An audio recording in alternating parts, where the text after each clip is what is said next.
Happy Tuesday. Welcome in. We are live from Social Taco. This is our customary spot on Tuesdays. Landry Roberts, Pat Smith here from the Taco Terrace. Hello, everyone.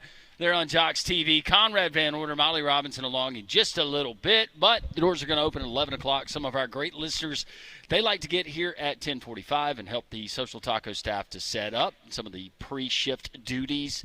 Pat, how are you today? I am doing fantastic, Landrum. I know you're kind of have a little skip in your step as the Atlanta Braves ended that 7-game losing streak last night. Is that what that is? I think that's what it is. You were smiling. You were very jovial this morning.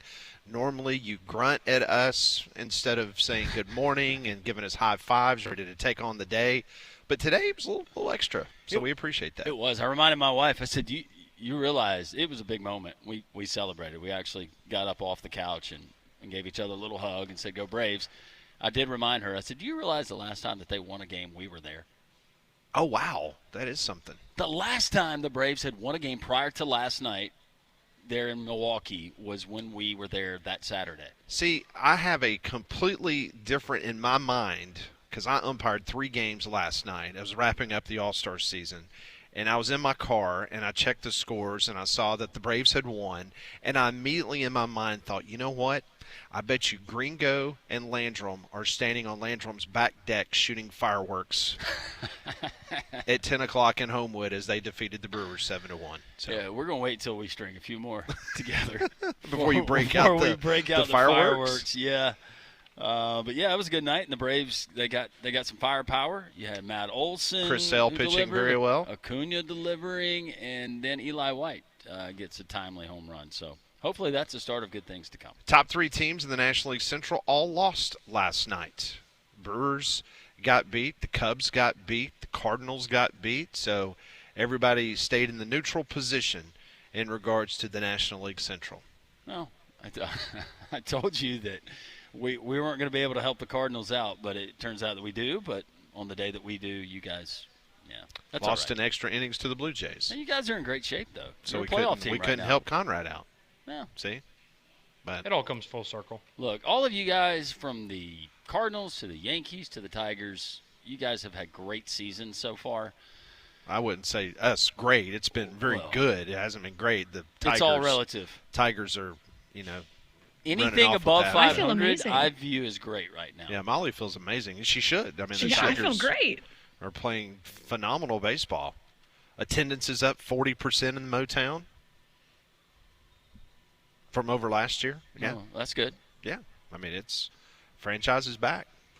It's cool to go to downtown Detroit again. I've never been to Detroit. So, and to be fair, I've never really had a desire to go, but Molly talks about it. Very underrated, in my opinion. So the NFL draft, it kind of changed my mind a couple of years ago. Yep, big crowd. Massive humidity, crammed up next to one another. Looked like a nightmare if you had to go to the bathroom. We'll talk to Mike Griffith, his weekly spot coming up hopefully in a couple of minutes from the AJC. Nathan King from Auburn Undercover, he's going to be with us coming up in hour number 2. He wrote a very interesting piece for Auburn Undercover. Which of Auburn's opponents will improve the most next season? So as you start looking and turning the page at the Auburn football schedule for 2025, he kind of wrote a column about the opponents and who's going to be the most improved. So we'll get into that with Nathan and talk about the offseason and the expectations for this Auburn football program. But Molly, we ask a poll question today, and it has to do with the Auburn football schedule, and a lot of folks are chiming in already. Yeah, so which game on Auburn's schedule do you consider the most challenging? Is it at Oklahoma, at Texas A&M, versus Georgia, or against Alabama? And right now winning is actually Georgia with 52.6%. Alabama is in second with 34%. At Oklahoma with 7.2%, and Texas A&M with 6.2%. And so what's so interesting about that is the fact that we did not have enough room to put Vanderbilt on there. Because I know some folks might say, you know what, I think Vanderbilt is going to be the most challenging on Auburn's schedule because they have to go to Nashville. And recent history tells you that Vanderbilt has given Auburn problems. But we did not put Vanderbilt on there. It's Oklahoma, Texas A&M, Georgia, or Alabama. And right now, the Georgia Bulldogs. Over half of our audience says that is the most challenging on the Auburn football schedule. Well, I think it's hard if you're an Auburn fan and you look at the first 2 seasons. I think you look at them all as very, very, very challenging. You would think that the games at Jordan-Hare, you would have a little less bit challenging. You would have a little bit more of an advantage, but that hasn't been the case the last couple of years. So hopefully Hugh Freeze for Tiger fans can get that turned around. Joining us now from the AJC, covers the Southeastern Conference, also DogNation.com. You can find his work covering the Georgia Bulldogs. Mike Griffith, the large landowner in South Alabama, joins us now on Three-Man Front. Mike, I hope you're doing well. Hope your summer has started off on the right foot. Oh, for sure, guys. Yeah, I mean, just saying, I'm counting down the days to media day. We don't have a whole lot of SEC baseball left to talk about, as it turned out, but No. Maybe LSU will carry the flag and plant it out there in Omaha. I blame the committee. Yeah, the committee got it Or wrong. Arkansas. Committee got it wrong, I don't Mike. know. Yeah. Let's blame. Can we blame the NIL? Maybe these guys got some money to spend. They're ready for summer or something. I don't know. So, Mike, through your illustrious career, I know that there are certain things that's happened in sports history that you remember where you were, whether it was something at Talladega when you used to cover the big race over there, or perhaps it was Georgia's first national championship under Kirby Smart, or Gene Stallings, some of the things that he did at Alabama. I mean, you've had just an incredible career. So I've got to ask you, where were you Friday night when Judge Claudia Wilkin came down with her landmark decision? Where were you?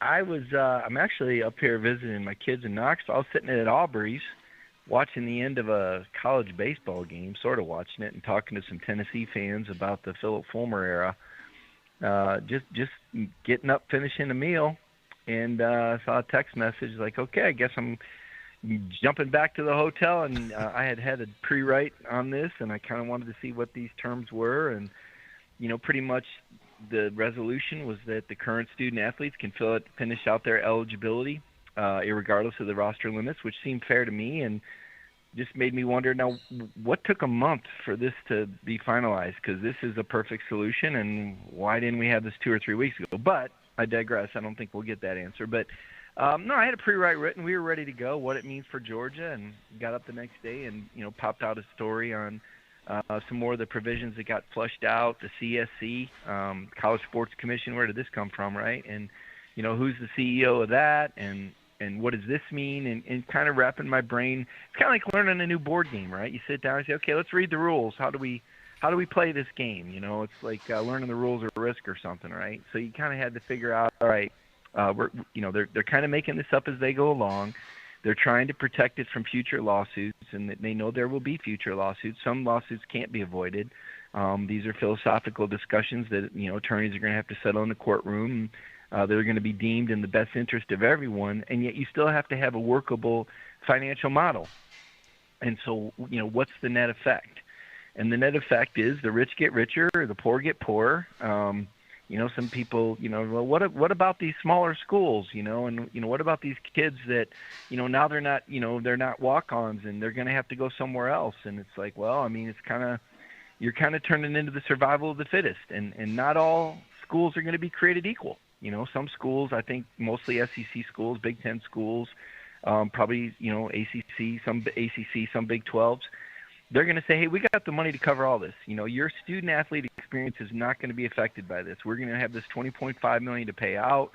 We're still going to feed you the same kind of food at the training table. We're still going to have the staff nutritionist on hand. We're still going to have the academic support that you need. But other schools are going to have to scratch and claw for that money, and the kid's going to go, well, the money here is the same as the money there. Yeah, but what's the experience like? Are they going to be able to maintain their facilities? Are they going to be able to maintain their staff? Are you still going to have the same core experience? Or is this going to challenge some schools financially to maintain the sort of, support that you've had? And that's kind of the next step is now the kids have to consider, it's like, buying a house in, one neighborhood versus buying a house in another. Well, 4 bedrooms, 2.5 baths, not the same from neighborhood to neighborhood, right? You got to consider the school district, the street, the commute to work, the age of the house, the amenities. And it's going to be like that when you're shopping for schools to some degree now too. Mike, I hate to think like this, but now that when she finally signed it, I immediately started thinking to myself, okay, what's next? What's the next legal action that someone takes now that all of this has been put together, and it seems like, all right, we got a plan moving forward. Ultimately, who is going to challenge this? Is this going to be a Title IX type of lawsuit? I hate to think in these terms, but you got to believe, because of the litigious society and climate that we're in, that it's coming. Yeah, and we've sort of seen, and maybe I have not flushed out this thought completely, so we're doing a little blue sky thinking here. Yeah. But, did we sort of see this with the women's and men's Olympic soccer teams not too long ago? Was that part of the discussion then of, what they should be paid? Right. And how much of this decision, and again, this becomes a philosophical decision, and as someone who has two daughters that played sports, I'm sensitive to this, and certainly we want to have equal opportunity in our society. We'd like to think we've evolved to that point, and we do have, guardrails put in place for that in many places in our society. But what we're trying to marry here is a philosophical discussion with an economical discussion. And so what you have is the right for, equal opportunity up against the financial model of supply and demand. And if people are willing to pay $300 for a football ticket, but they're only willing to pay $10 for a volleyball ticket, a women's volleyball ticket, then how do we justify, and I'm not saying pay volleyball players the same, but how do we come up with a model that could possibly match female earnings to male earnings across the board? Because there is no equivalent for football on the women's specter when it comes to athletics. There's not a women's football league. You can say there's in basketball, right? You can say there's baseball, softball, swimming, right? Sports like there's certain soccer. There are certain sports where we can certainly, deem balance, an applicable theory. But do you just take football out of the equation, right? And then the second part of the discussion is how much freedom do these schools have to determine what athletic programs they have? Because now what you're going to get into, getting back to that $20.5 million not being the same for all the schools, some schools, and I think we've already seen this, they said, well, we're just going to have to eliminate sports programs. If we want to maintain a football program, we're not going to be able to pay for all these non-revenue sports, so they're going to start eliminating programs. And to what extent do you go there? And then and how does that satisfy Title IX? Does that mean that there'll be fewer men's not in revenue sports programs, and you'll keep women's in the light of Title IX, and then you have young men that lose opportunity? You don't want to see that. You don't want to see anybody lose opportunity.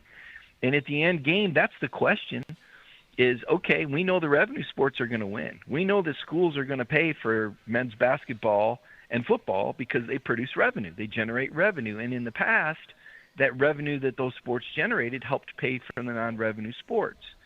Well, now, is there enough money left over in the kitty, or how much money is left over in the kitty, so to speak, to pay for non-revenue sports?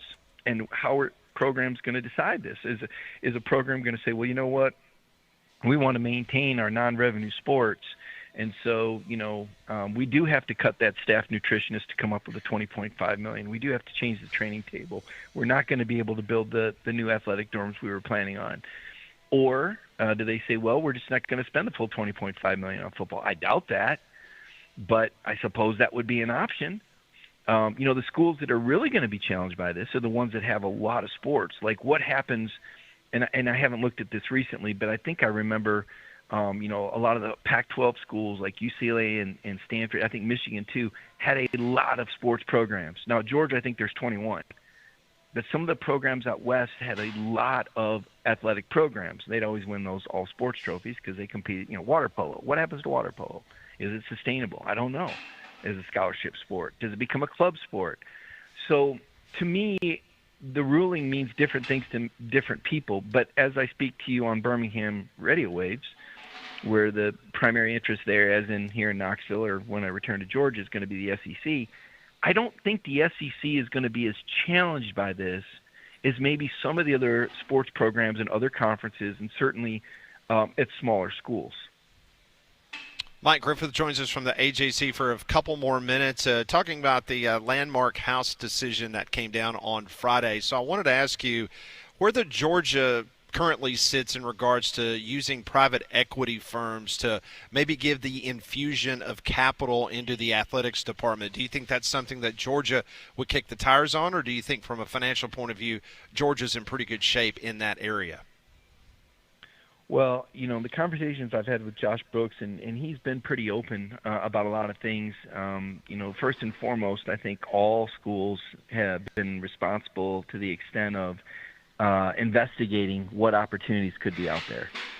And now whether that model worked for them or not, I don't know the answer to that. I don't know the ins and outs and the particulars, and I haven't sat down in the boardroom and weighed out whether it would be better to use a private equity firm. And maybe in some cases, they wash their hands of it and kind of, maybe, and again, I'll equate it to real estate once again. Do you want to hire the property manager, or do you want to manage the property yourself, right? Are you capable of managing the property yourself? Do you want to pay somebody else to do that for you? And I'm making that, I think that may be a halfway decent analogy, but obviously overly simplistic. I'm not sure what Georgia's going to do. I know that they've investigated all the possibilities in terms of how they want to, raise this money, manage this money. My inclination is that most schools are going to try to do it themselves first. For example, Kirby Smart on the whole GM issue. Not going to hire a GM. He feels like there's enough people in place to handle the responsibilities that you don't need to have that GM person. But there's other schools, obviously, that have felt that there's some advantages to going with the GM. Kirby wants to keep it, run through the program because they want to stress relationships, and he wants to be the guy at the end of the deal. He wants to be the guy sitting at the head of the table determining the value. Now, obviously, he's not going to be the guy pouring through the film and evaluating everybody, but he feels like he's got people on staff that can do that. If that becomes, too much of a monster, then they'll probably wash their hands of it and say, okay, well, turns out this GM deal does work pretty good. Let's see what the results are like. You've got a super talented guy, for example, at Oklahoma, Jim Nagy, the former Senior Bowl executive director. To me, that's an ideal hire. Jim is a brilliant guy who's been an NFL scout. He was a candidate for, that works for me. Some former NFL manager that hasn't been watching college sports closely. I mean, the whole Bill Belichick experiment. Let's see how that pans out. I'm still trying to figure out why they haven't hired Jeremy Pruitt. You want to plug in another football expert, and he was roommates with Freddie Kitchens, who's on that staff. That seems like an easy hire to me. I don't know what's going on there, but I digress. There's a lot of good football minds out there, and now, like you said, guys, it's a matter of shuffling the deck, figuring out how to use your personnel, figuring out how to capitalize on your resources. Everybody has different resources, and kind of keep up with the Joneses, right? And the Joneses being, in my opinion, Texas and Ohio State, and Texas Tech comes to the table with this NIL money. Now, you saw it in softball, you saw it in football. LSU seems to have money to spend when they need to. A&M, you look at some of these well-funded programs, but they still have to fit their square pegs in round holes now. There's rules here. It can't just be booster money. It can't be university money. It has to be actual commercial vendors. It has to be actual services. It can't be, $1 million coming in the mailbox. It's got to be an actual public appearance or an endorsement. And then you have to ask the questions of the sponsors. Are they getting their bang for the buck out of it? Is it really worth it to advertise through collegiate athletes instead of professional athletes? Is it worth it to attach your brand to that student athlete instead of put that name on the scoreboard? So there's a lot of questions about this model that we really can't answer because it's going to evolve, whether it's through the courtroom or whether it's going to be through supply and demand or, the philosophical discussions that we started the conversation with. So there's a lot of things we can't really answer and know, and certainly the term unintended consequences will certainly rear its ugly head once again at some point.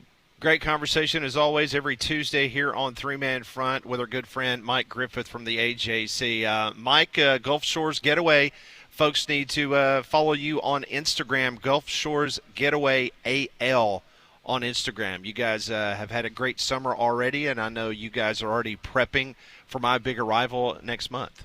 I know you're excited about that. Yeah, June. I'll tell you, it's crazy, and I think a lot of the listeners are taking advantage. If they follow us on Gulf Shores Getaway, AL or just through listening to the program. Sure. June's booked. I mean, I'm full in June. I got a couple. There's I think 2 or 3, 4 or 5 day opportunities left in July, and then you get into August, September, October, and people are planning reunions and family events, and that's going down. And there are a lot of different options down there. I'll say that. The reason I like this one is it holds up to 10, and so you can have 2 families go down there. And my daughter's planning a wedding right now, and now she's looking at maybe a beach wedding. And awesome. My buddy's got 2 of these. They're all together. It's like, okay, this is a great place to event. But I guess the thing that again, and you guys know I mean this from the heart, I love that it's Alabama, and I don't want to diss Florida. I'm not going to, but right now there's a lot going on in Florida with insurance, and you just kind of look at the Florida side of the Gulf Shore area there. It's just Gulf Shores is really nice. Mayberry's maybe too strong, maybe a bit much, but it's very. I mean, you guys were just recently down there. It's really nice, and that's the thing I like about it is it's a quiet, nice little place, and they had a pretty good country concert down there recently. I think they pulled off pretty well. It's just a nice area of the state, and I love that it's in Alabama. I think it's awesome that Alabama has its own beach down there, and I think there's a lot of pride in that. I think the people that live down there take a lot of pride on that Alabama side of the border. I mean, they're proud of what they got, and they take care of it well. So I'm proud to be associated with it. You guys know it means a lot to me, and somebody was born there and live there and takes a lot of pride in that state and the future that I see for it. With the economic model, I mean, it's going to happen. You can see where the growth is, in the Sun Belt. Good times are coming. Jobs are popping up. I know they got an aluminum plant going up down there in Bay Minette pretty soon. A lot of jobs are going to come out of that, and I'd anticipate a lot more industry based on the results that we've seen from the companies that are in Alabama. That is Mike Griffith. Always appreciate your time, Mike. Hope you have a great rest of the week, and we'll catch up with you next Tuesday. Thanks, Mike. Hey, look forward to it, guys. Thank you. Have a good week. Thanks. You too. That is Mike Griffith joining us on the Higginbotham Hotline. All of our guests join us on the Higginbotham Hotline. You deserve solutions that are built for you. Higginbotham is your one-source solution for insurance, financial, and HR services. In honor of our great country, Pat, and for Mandu, helping the celebration of the 4th of July, Mandu is offering all new clients who sign up for Mandu between now and the end of July 10% off of the first month for any program that you sign up for. Mandu is electrical muscle stimulation fitness. They're located in downtown Homewood. Your first visit is free. They put you in a suit, hook you up to a machine. It sends electric pulses to various parts of your body. It's going to build muscle. It's going to build endurance. You can spot train. You want to work on the glutes, the arms, the shoulders, whatever, to get bathing suit, swimsuit ready, or just feel better about it. You can do it at Mandu. 15-minute workout, the equivalent because of all that technology, to 6 hours in a gym. You can't beat it. Boutique fitness at its finest. You're going to get results. 10% off if you sign up now between the end of July. 10% off the first month. Mandu in downtown Homewood. MANDUU.com. Tell Paul and the gang that Landrum from Jox 94.5 sent you. We're live at Social Taco. The doors open up at 11. Come on by and see us. Have an extended lunch and talk a little sports with us. This is Jox 94.5's three-man front. Pat Landrum, Molly Conrad, back with you in just a moment.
It is 10:27. Jox 94.5. Larry from Homewood has already made it. We understand Steve from Tuscaloosa is on his way, correct? He is. Yep.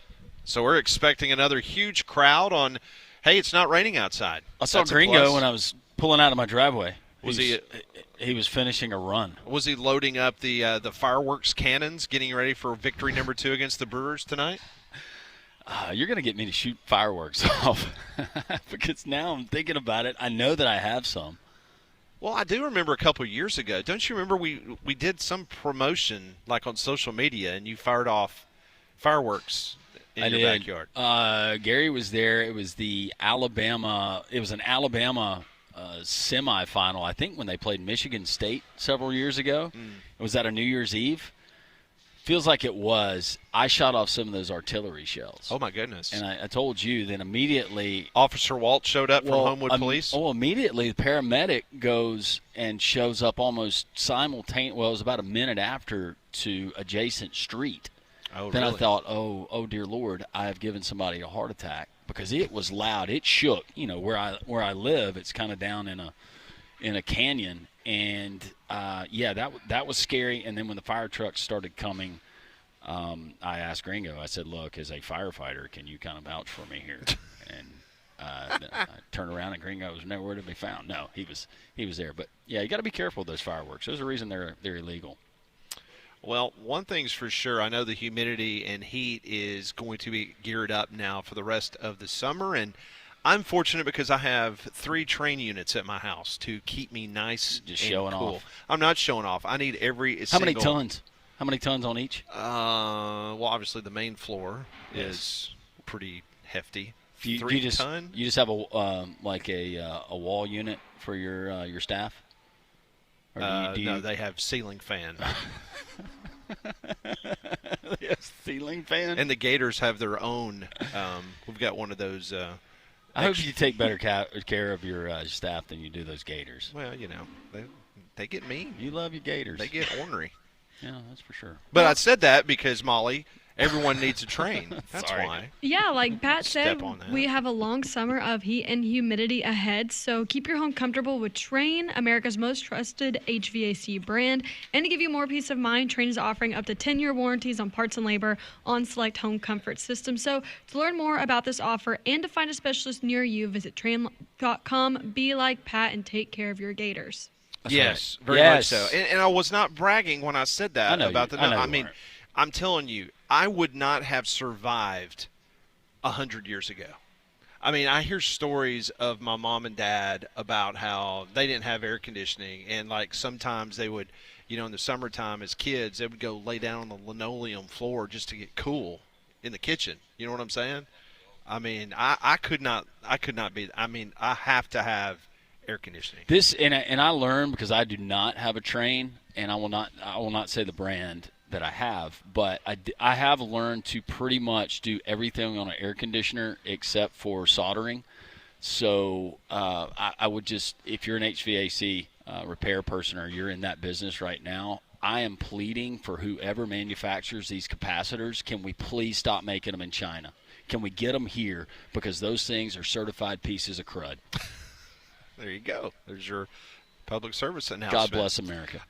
Molly, there's a little bit of news coming out of college football right now, and it has to do with Deion Sanders out in Boulder, Colorado. What can you tell us what's happening? Yeah, so Deion, he's been staying at his Texas estate this offseason, and he's been dealing with an unspecified health matter. USA Today was the first to report on it. Sanders is, quote, feeling well, according to Deion Jr., but it's unclear when he will return for summer camps.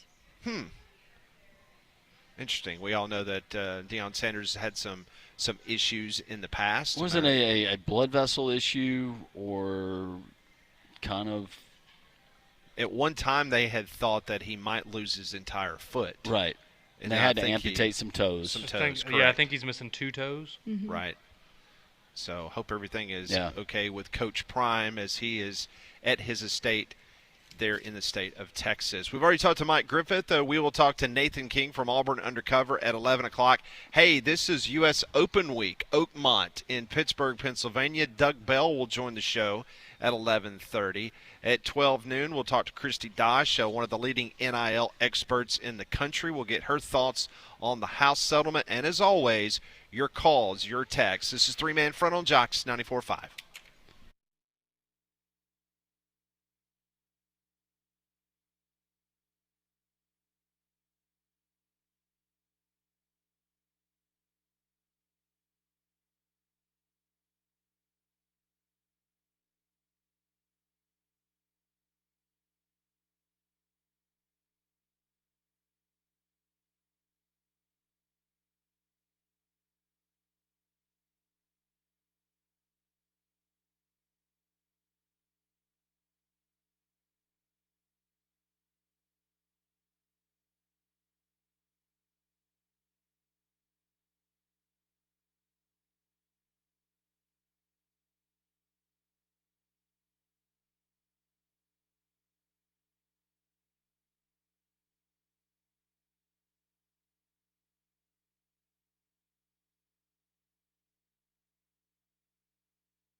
It's 10:36, Jox 94.5. The Taco Terrace is awaiting you. Come on by and see us. Doors open up at 11 o'clock here at Social Taco in Homewood. Well, the College World Series, it is now officially set.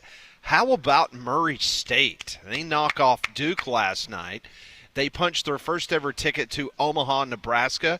They become just the fourth regional number 4 seed to make it to Omaha.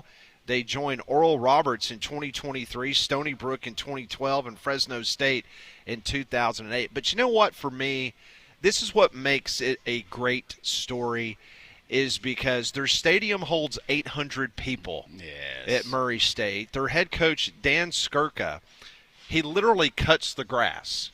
Like, they don't have some big fancy turf team that goes out and prepares the field and does all this stuff. I mean, he is out there like I think Rob Dowhauer used to cut the grass at Vanderbilt as the head coach. Remember that? Yeah. Do you think he prefers doing it? Probably, because I think it keeps him grounded. And based on his post-game comments last night, talking about the people in his life that has been able to give him and afford him the opportunity to be the head coach at Murray State and what God's plan is in life. No, I think that's the individual who he is. And it's going to be interesting to see how his career, because we all know that he's going to be afforded a lot of other opportunities to leave Murray State. But it's just a great story. A stadium that seats 800 people and the coach cuts the grass is in Omaha, Nebraska. Something you can't say for 11 other Southeastern Conference teams that has a budget of ridiculous sums of money for their baseball program, and none of them could get to Omaha, including Ole Miss, who got knocked off by Murray State. Something tells me, though, if they want the synthetic turf after this run, then he can get it. But if he wants to keep cutting the grass, then they can just give him a zero turn.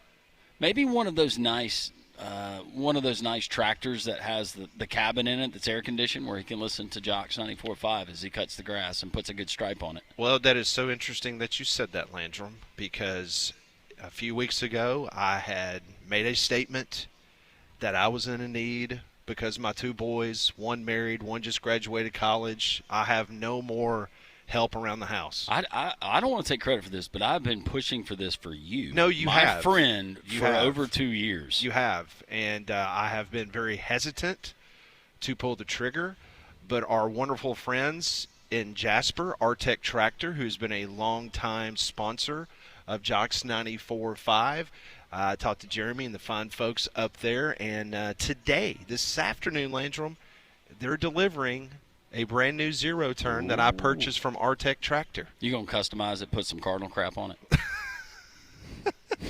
Well, I mean, it's I mean Cardinal. Coming from the guy with the Braves golf cart. yeah. I mean, come on. He's yelling at me about putting. No, some I'm Cardinal. not yelling at you. I don't call it Braves crap, but yeah, if it's another team, I'll call it Cardinal crap. What are you gonna? You ought to. So I'm anxious. I kind of my wife was giving me a hard time over the weekend. You know, I took a couple days off and I cut like half the backyard, which took about half a day. Yeah. You know, with my push mower. And then she goes, well, why didn't you cut the rest of it? And I said, well, I'm holding out here. Saving a little I'm bit gonna there, Leanne. Let it grow up a Let little the bit. boy play a little I'm bit. going to get out there and do some donuts in the backyard with my new zero turn. That's Leave me alone. awesome. Let me do that. So, yeah, Artec Tractor. Great sponsor here at Jox 94.5. You can get one of those. Also, I'm going to go ahead and accessorize this thing. You get one of those things where you can get the stripe on it. The stripe, real, yes. Yeah. I talked to him also about, because you never come over to help. For years, I've asked you. I'm tired of coming over just to help. I've invited you to come help pick up leaves at my house, and you won't do it. At least the staff at your house, they get paid. You just expect me to come over there and put in 12 hours of a lot of hard work. And I'm sick of it. Well, there's an attachment that I have been told. Jeremy up at Artec was telling me about this attachment that I can put on my zero turn that will be able to basically vacuum up the leaves. I'm like, this is good. This is a game changer for you. Are you kidding me? This is fantastic. You're going to be doing all kinds of projects now that you're going to have so much free time. I just might drive around the neighborhood and see if somebody needs their yard cut. Hey, you need your yard cut? Hey, I'm available. Get you one of those little safety flags to come out of the back. That's right. That thing got a horn on it? I hope so. Here comes Pat. I'll put my Dukes of Hazzard horn on it. Yeah. Well, you got to put that on social media when you're doing your first cut. Absolutely. Maybe you'll do it today. Out. A little wet. Might is wait. it? I mean, I'm tempted. Hopefully, it might dry out this afternoon. So, speaking of driving, I mean, I got my zero turn, but That's right. These are not going to have blades, but they are great looking Fords. From our friends at Dobbs Ford, you can check them out. Great staff, wonderful people, salt of the earth people. If you ever or never buy anything from them. You're going to appreciate the customer experience. They got Alabama's largest showroom selection, from the F-150s, the Mustangs, the Bronco Sports, the Expeditions, like my little sister bought from them just a couple of weeks ago. Genuinely just great people. They beat any competitor's price, and right now you get Ford employee pricing on select makes and models. You pay what the Ford employees pay. 90 days until your first payment. You can't beat that. They got financing options available as well. It's Dobbs Ford, DobbsFordBirmingham.com. That's the website. Check it out, and you can go see them there on Parkway East, and tell Joey and all the fine folks at Dobbs Ford that Landrum from Jox 94.5 sent you. When we come back here live at Social Taco, we'll talk about Greg Byrne, what he said on the morning show this morning with Mac and Cube in regards to private equity. Could it be coming to the University of Alabama to help infuse a little bit of cash in the athletics department? We'll talk about that next. This is Jox 94.5's Three-Man Front.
It's 1046, Jox 94.5. If you missed our interview with Mike Griffith from the AJC, giving us the Georgia perspective of the House settlement, you can go download the Three-Man Front podcast.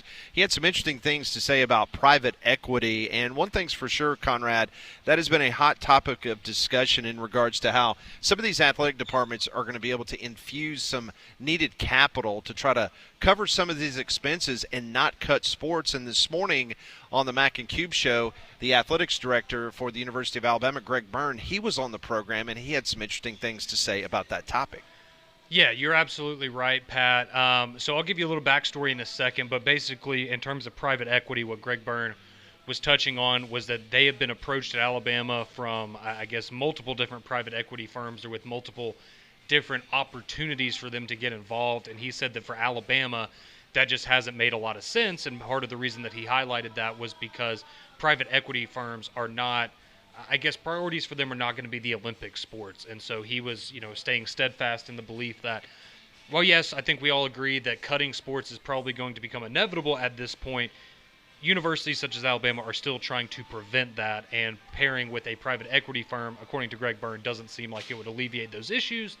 Therefore, not something that's really on the table for them right now. So if you're wondering what's kind of going on with all of this, and this goes back to a lot of what Mike Griffith said earlier in the program as well, but this story broke last night from the Sports Business Journal, and Ben Portnoy, who you've heard on this show a number of times. He'll be on the show tomorrow, matter of fact. Ben will be on the show tomorrow. There you go. Just want to interrupt. Yep, go ahead. But anyway, so this article came out on the Sports Business Journal, and it's about a private equity firm or a group named Elevate. And so they are expected to announce the creation of a collegiate investment initiative, which is going to be a $500 million initiative backed by the private equity firm Velocity Capital Management. And so the belief of this is that this is going to allow universities who want to do stadium renovations, you want to build new facilities, those big ticket projects. This is a way that you could sign a deal with this firm and they would infuse cash into the university, which would allow you to make those changes and additions. Because I think, as we know, right, things are getting more expensive. They want to have more amenities at these stadiums. You want to be able to charge fans more to go to the games. And as a result of that, I think that's where you're going to see some of these universities take advantage of this. And lastly, we did find out or get confirmation yesterday that 2 power conference schools have already agreed to private equity deals, but we don't know who they are. It was reported to be Penn State and UCLA, but that was confirmed to be false, actually. So we are still waiting to see who those are, but it's already invaded college athletics, and it's only going to spread, I would think. Yeah, there was one story coming out of the Pacific Northwest this morning that Boise State, they could be one of those teams that's looking for some heavy cash infusion. And so Boise may be that school that we might be looking at. One thing's for sure in this House settlement, the one thing that we talked about, the biggest winners, in my opinion, are going to be like conferences like the Big East in basketball. Or if you're Gonzaga out west, they don't have football programs. So guess what? They can take their monies and they can put it more towards a basketball entity than the Southeastern Conference teams can. I mean, like a school like Providence College, Creighton, St. John's, those Jesuit schools up in the Northeast. I mean, they're big-time basketball programs. And now when you're looking at paying scholarships for 14, 15 players as opposed to 85 in the Deep South on a football team, you got money to spend.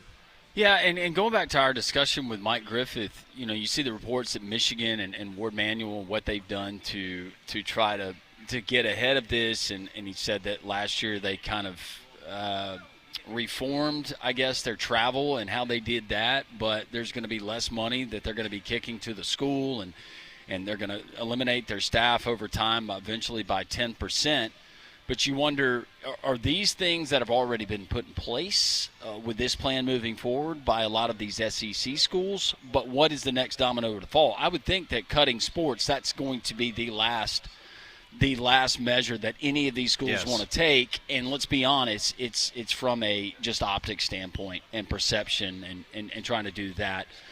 But also, you're eliminating opportunities for kids. But no, I think that's going to be fascinating. And talking with someone yesterday, what does this look like now that we have the revenue sharing directly going from the universities to the players? And this particular person said, I think it would be awesome if there was transparency. Right. We're watching a basketball game, and you got 2 teams that are playing, and they show a graphic, and it shows this team and what their I guess their NIL, their compensation was from their particular university, if it's a matter of public record versus this, if anything, not to make anybody look bad, but to maybe put pressure on on your school or somebody else to say, hey, this is really what we're up against with even teams in our own conference, and kind of putting them in the spotlight and putting a little pressure to get some of that money. There's a lot of different angles that are going to fall out of this, and unfortunately there's going to be a lot of lawsuits, I think, that come out of this. Where does this end? I think this is only just the beginning. All right, so earlier this morning, and listen, there's so much minutia and so much stuff involved in this House settlement. I know it's very difficult to follow, but they need help from Washington, D.C., and so if you watched Greg Sankey on the Paul Feinbaum show yesterday afternoon, or you listened to it here on Jox 94.5, it was a very detailed conversation in which Greg Sankey kept bringing up the fact that they've been to Washington, D.C. countless numbers of times. They need Congress to step up. Yes, we've got the House settlement, but to kind of avoid all those lawsuits that Landrum was just talking about, they've got to have legislative assistance. So this morning, the Power Conferences released a statement applauding the discussion draft of a new House bill that is currently circulating. Per a copy, the bill would grant NCAA protections, athlete health care scholarships, state preemption, and House codification. So none of this is very surprising. Now, this new bill that I was referring to, it comes as the House Energy and Commerce Subcommittee plans to hold a congressional hearing on Thursday about this particular bill. So the ACC, Big 10, Big 12, Pac-12, and the SEC, they basically gave a statement to the media, and it's basically called the SCORE Act. This would replace the confusing patchwork of state NIL laws because, Tennessee's got something completely different than Alabama. Louisiana. Missouri and Louisiana have something completely different. So this act in Congress, that would replace a lot of the patchwork that is going on with NIL. It affirms the student-athlete's right to profit from their name, image, and likeness, so no one's taking away the right to earn money. They're requiring academic support and ensuring access to mental health and well-being resources. It prohibits student-athletes from being considered employees of an institution. That is very big, in my opinion, because that's one thing that student-athletes are scared of. Is that, for them to have a collective bargaining opportunity, you might have to be declared employees of the university. So this particular act that they are potentially putting in front of Congress, that would protect those student-athletes, and they would not become employees. Also protecting rules that serve as an educational mission for college athletics. So it appears that the major conferences are supporting this particular bill. That was announced this morning, and they're going to discuss this on Thursday. A second House bill, you can tell that a lot of people are trying to jump on board with this. A second House bill also announced this morning. The House Republican Conference Chairwoman from Michigan, Lisa McClain, and Representative Janelle Bynum, she's a Democrat from Oregon, they have introduced the College Student Athlete Protections and Opportunities through Rights, Transparency, and Safety. It's called College Sports Act. This comprehensive bipartisan bill will establish a national standard for how college athletes can earn compensation from NIL. The bill also strengthens academic, health, and financial protection. So it could be a situation where maybe you meld the two together. Yeah. Because it appears that some folks in the House of Representatives up in D.C., they're looking to try to figure this out. Cut a lot of these loose strings, kind of bind everything together where at least we have some shape moving forward. But nothing from the Senate. That is cold as ice. But it seems like the House of Representatives, they're making some movement. Coming up next on Three Man Front, we will talk to Nathan King from Auburn Undercover. Come by and see us. Doors are now open. Social Taco in Homewood.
11 o'clock, welcome back in. It's three-man front. Have some of our great friends joining us here at Social Taco here in the Taco Terrace. Gringo is here, fresh off of a run this morning. Looks like he showered. He put on his three-man front tee.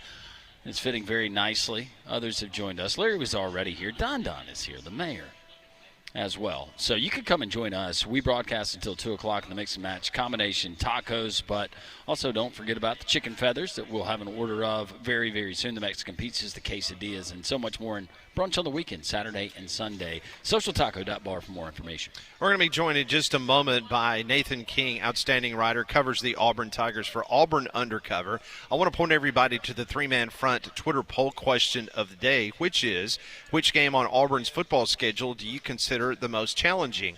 Now, the Twitter polls, you only have 4 options. Vanderbilt was not one of the options that we put on there, but the 4 schools at Oklahoma, at Texas A&M, versus Georgia versus Alabama, those are your choices. And as of right now, 52% of our audience says Georgia is the most challenging game on Auburn's schedule, followed by the Iron Bowl at 35.1. Texas A&M comes in as the third most challenging, followed then by Oklahoma. So what a perfect time to bring in Nathan King from Auburn Undercover. He's got an outstanding piece that you can go access and read at Auburn Undercover, part of the 247 network. Which of Auburn's opponents will improve the most next season? Nathan King joins us now on Three-Man Front. Nathan, I hope the spring and early summer has gone well for you. Been doing pretty good. How are y'all? We are doing well. So talk to us, for those that have not seen your article, and just as you were doing some digging into this Auburn schedule, what was your big takeaways from what you found out? Yeah, it's really interesting. When you look across the board, and obviously this is based off of projected win totals, which are by no means an exact science, but there isn't expected to be a lot of improvement team by team when you look at Auburn's schedule. When I'm looking at it here, there's not a single team that has a win total that is exactly one win or more than one win higher than what they did last season. So like Oklahoma, for example, their win total 6.5. Last year they went 6-6. Alabama's win total 9.5. Last year they went 9-3. And so there's nobody that is like a full win higher. And so, I mean, when you look at it, Auburn being 2.5 wins higher, they're at a 7.5 win total next season, and obviously they went 5-7. That's pretty significant. Like I haven't looked all across the SEC, but I would imagine expectations for Auburn to improve are pretty high relative to the rest of the league. I mean, you were talking about y'all's poll question. I really think that's kind of splitting hairs when you look at those 4 teams. Now, I mean, obviously Georgia and Alabama are a leg up over Oklahoma and Texas A&M in terms of the potency of those teams. But everybody knows, you know, what Jordan Hare Stadium brings, and that Auburn is going to play better, especially in rivalry spots in those games. But yeah, it was really interesting looking from team to team. I think my answer would probably be Oklahoma if you're asking who's going to improve the most from last season to next year. Their offensive operation was obviously a mess with injuries, and it's kind of ironic that Auburn obviously picks up Jackson Arnold, but the Sooners hope they'll be a lot better on that side of the ball with a lot of offensive changes. Alabama, it's obviously tough to say. You know, a quarterback change is really big. For Georgia, quarterback change is obviously big as well, not having Carson back. And so it is a really interesting schedule. I think the last few years you've sort of looked at Auburn's schedule and you kind of knew what you had. There are a lot of teams that have, really intriguing seasons coming up, new quarterbacks and, differing expectations. I don't think there's anybody on the schedule necessarily expected to take a big jump forward next year, but obviously that's not to say somebody will. I mean, obviously somebody jumps up that we don't expect every year. Nathan, when we look at this roster, and we know that Hugh Freeze, he's always pointed towards year 3 and kind of figuring things out, and whether it's from the high school ranks and the recruiting classes that Auburn has been able to bring in, or through the transfer portal and some of those additions. You look at position groups and compare it to last year's roster and those position groups. Where are the upgrades for Auburn this season heading into 2025? I think you can start on the offensive line, which is a really, really good place to start, obviously. I really like the combination of tackles here for Auburn. Our Matt Zennis at CBS Sports had a piece today talking about some scouting sources within the industry thinking that Xavier Chaplin could be a first-round type talent. He's the Virginia Tech transfer who comes in. He's going to be Auburn's starting left tackle. He had some NFL buzz the last couple years, dealt with an injury last season. If he sort of puts things together, he could be their best left tackle in quite some time. USC transfer Mason Murphy, I think, is kind of one of the more underrated guys on the team. His PFF numbers weren't great, but as you guys know, that's not everything.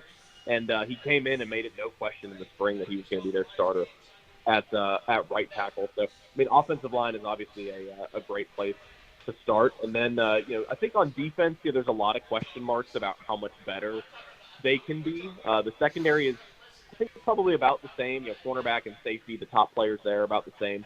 Defensive line has a lot of question marks. But in terms of improvements, I mean, I'd look at quarterback as well. I think it absolutely has to be an improvement. On paper, you would think it is. You're going from Peyton Thorne and a bunch of young guys behind him who don't really have any experience to Jackson Arnold and Ashton Daniels, both multi-year Power 4 starters.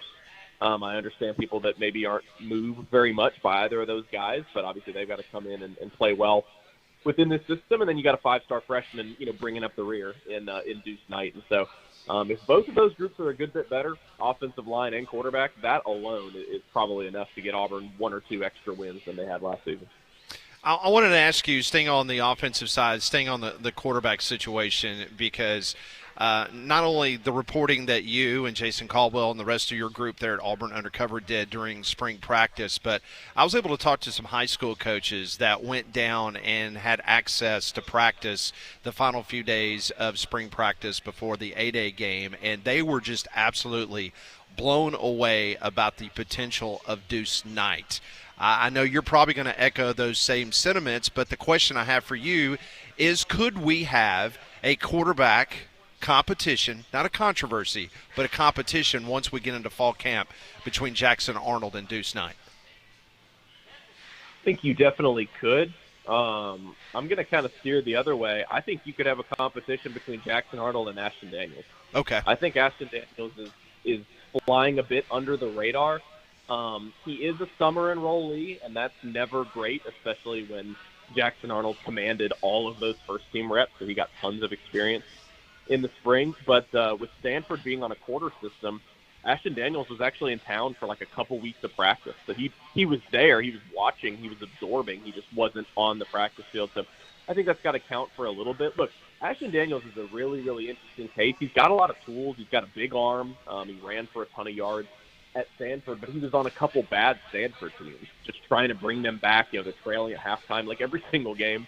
And so, he's trying to make a lot of plays in the second half of games. I think that's why he's thrown 22 interceptions over the last couple years. But I think if it kind of clicks for him, he may have an opportunity to compete in this competition. That being said, I would expect it to be Jackson Arnold's job. And you mentioned Deuce Knight.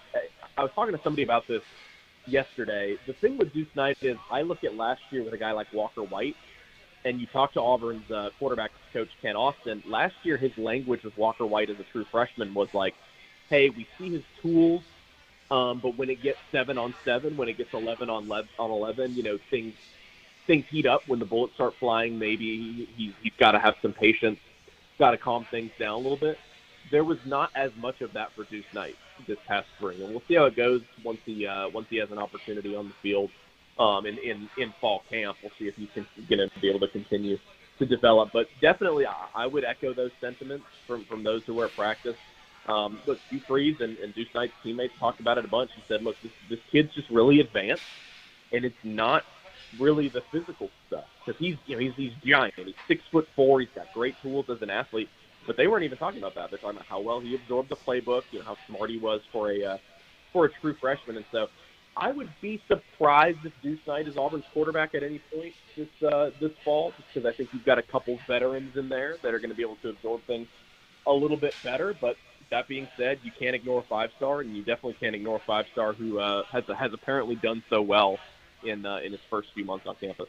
Yeah, and Nathan, there was a lot of reaction to Hugh Freeze. He was asked about the expectations for next year, and he said, we'll get to a bowl game, and he got criticized for that. But internally with this staff, knowing the roster, and there's question marks, every team does, have question marks. And schedule, you mentioned that. Some of those games, coin flip games, you're going to get a win on the road in Norman, Oklahoma. We understand all of that. But if you ask Hugh Freeze and that staff internally with the roster makeup that you just described, that schedule, where do you think their expectations are? If you just asked them and you said, hey, this is going to be off the record, Coach, but minimum, what should the win total be? What do you think they'd tell you? I think a few games above what they were last season, and I think that's mainly because they felt like they were so close. They felt like they threw away games, and that it was really interesting to me, and I'm sure it was to y'all as well, to hear Hugh Freeze say that. And I think it was probably just a little bit of a slip, but he had been talking so confidently. Even earlier that day when we talked to him in Birmingham, his sentiment was, look, we threw away a lot of games last year, and we had a lot of self-inflicted mistakes.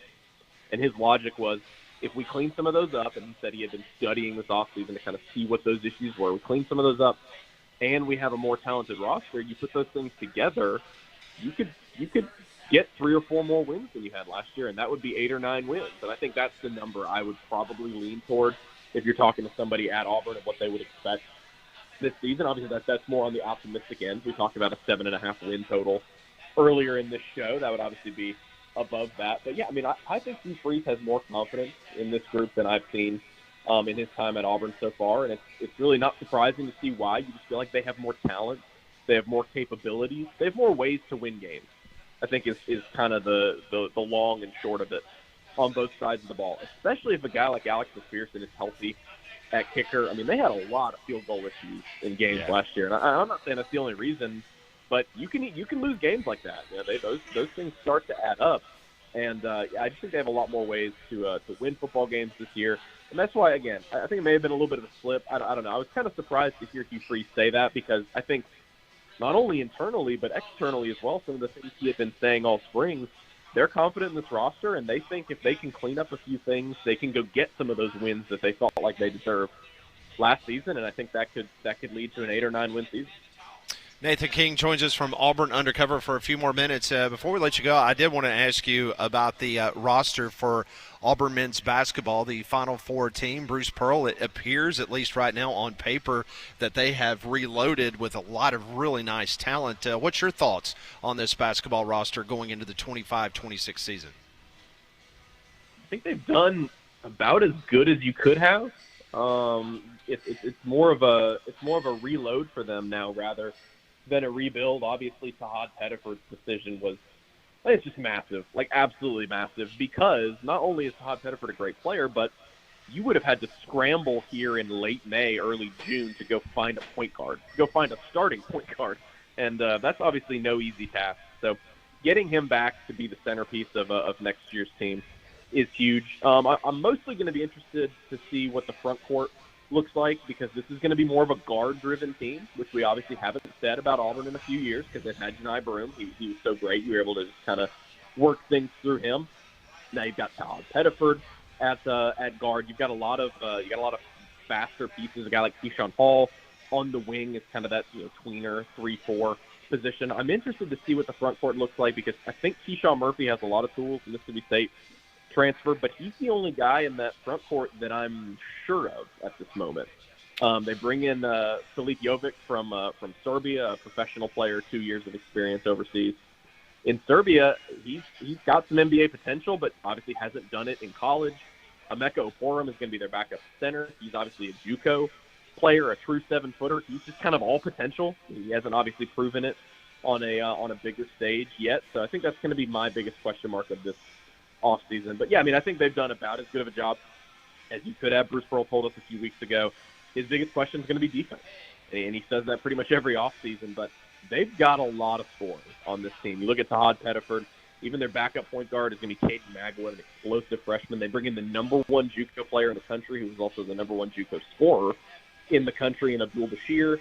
Keyshawn Hall was the number 1 scorer in the Big 12. So you kind of run down the list. They've got a lot of scoring prowess on this team. If they can sit down and play defense, which Bruce Pearl's going to take you off the floor if you don't sit down and play defense, I think they can be a top 4 or 5 team in the SEC. And coming off a Final Four year, having to replace so many players, if they can be a top 4 seed in the SEC, once again, I think that'll be a tremendous season for them. Outstanding job, outstanding work. You can follow Nathan King, Jason Caldwell, Ronnie Sanders, the whole great crowd, Christian Clemente down at Auburn Undercover. Go follow their work. They cover Auburn no better than anybody else. So, listen, Nathan, always a pleasure to have you on the show. Enjoy the rest of the summer, and we'll see you in Atlanta in a couple weeks. Thanks, Nathan. Thank you, sir. Appreciate y'all. Appreciate it. That's Nathan King. Joined us on the Higginbotham Hotline. You deserve solutions that are built for you. Higginbotham is your one-source solution for insurance, financial, and HR services. Well, Pat Smith, you got a zero turn. How about a pontoon boat for you this summer? Put it on the moat. Yeah, that's right. Poorhouse Branch Marina at Smith Lake is the only dealer on the lake to have the Avalon pontoons. Avalon pontoons are known for luxury, comfort, and performance, things that Pat Smith is certainly looking for in his pontoon boat. You can pair it with the most fuel-efficient engine on the water from Honda Marine. Poorhouse Branch Marina at Smith Lake also has the Tahoe pontoons ready for family fun. Get it today with in-house financing. See it all at PoorhouseBranchMarina.com. When we come back, we'll unpack what Nathan King told us about the Auburn Tigers for 2025. Come on up and see us. We're at the Taco Terrace here at Social Taco, Jox 94.5.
It's 11:20, Jox 94.5. We'll talk a little U.S. Open It's hard to believe 3 of the 4 majors is going to be done by this weekend. I know.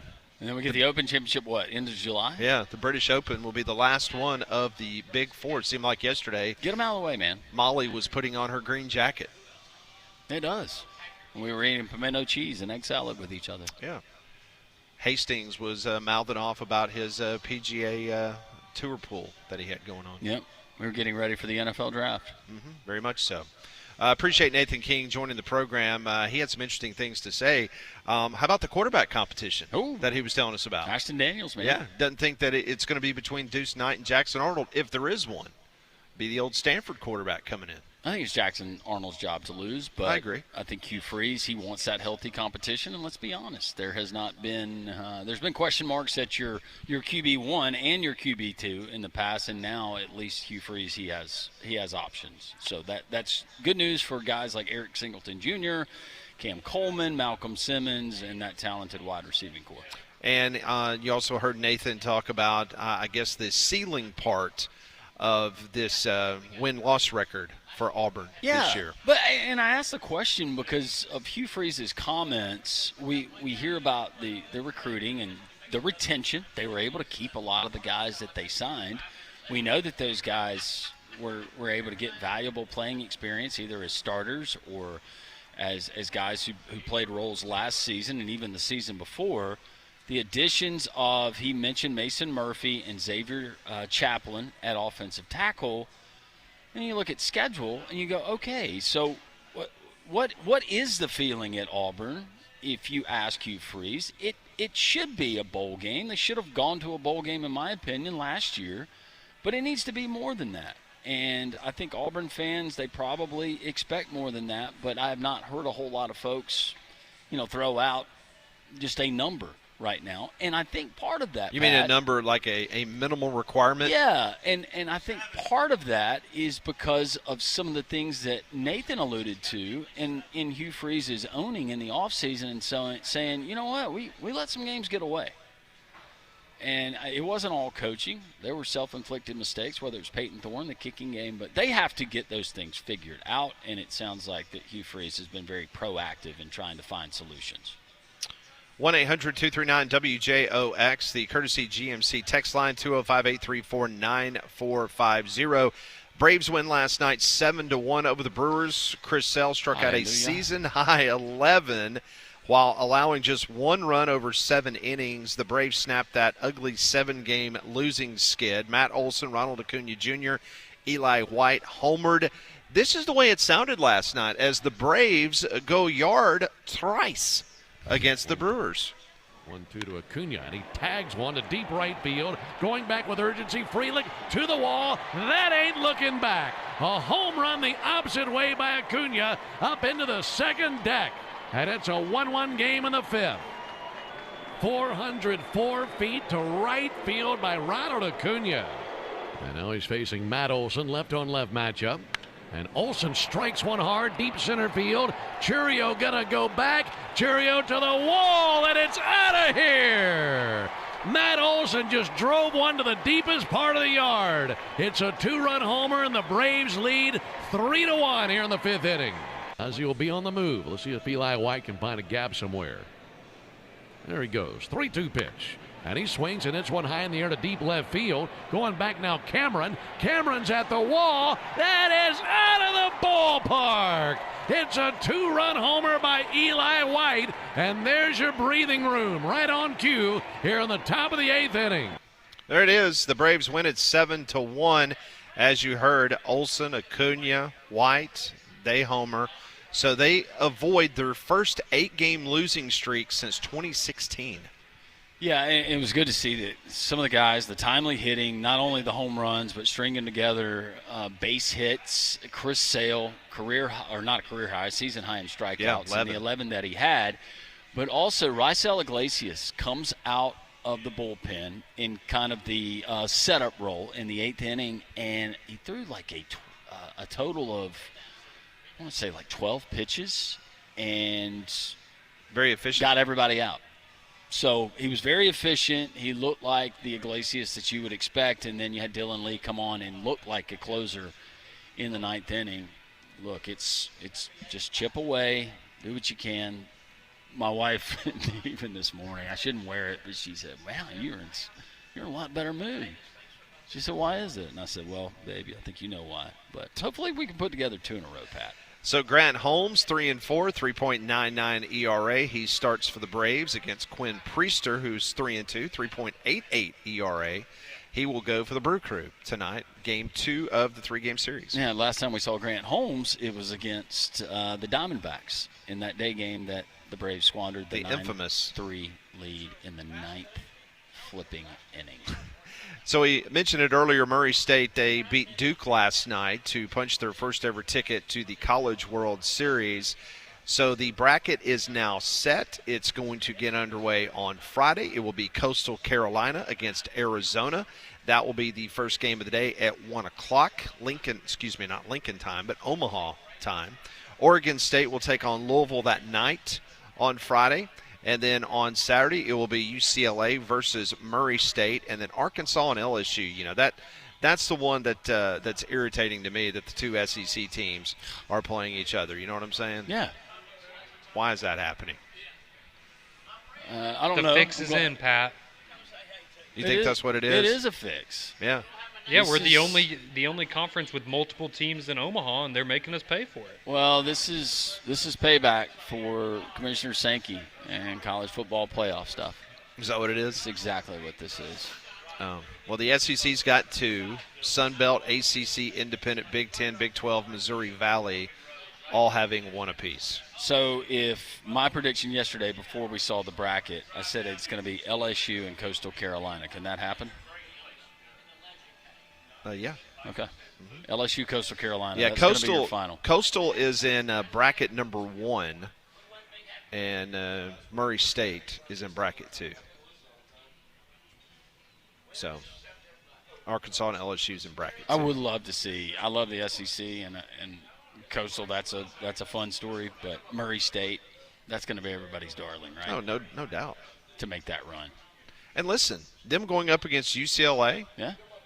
I would think that they have a pretty good shot. That's doable. That's a team that believes right now. Murray State is plus 7,500 to win the national championship in baseball. Just saying, if you're looking for investment opportunities, that might be a good one. Put down $1. Sure. Plus 7,500, why not? You still got that $3 and change floating around, Landrum? I do. No, I got more than that because Brian hit on his pick for me. Absolutely. It was Pacers plus 9.5. He sure did. I don't know what my total is. I think Wasn't that the game where they was were the Tyrese Halliburton? Yeah. Yeah, where they're down 15 with a couple minutes left and came back and won. The dagger. Hey, Brian See, I knows his remember those NBA. games. Yeah. Landrum, you're fired up for Game 3. You already told me about it. When is Game 3? That would be tomorrow. All right. Back to Indy. Yes. Canseco? Is that what we're playing our Canseco, games? yeah, the Jose Canseco Fieldhouse. Canseco Fieldhouse. Yes, they're in Indianapolis. The house that Jose built. Yes, and his brother Ozzie. Oh, man, Ozzie.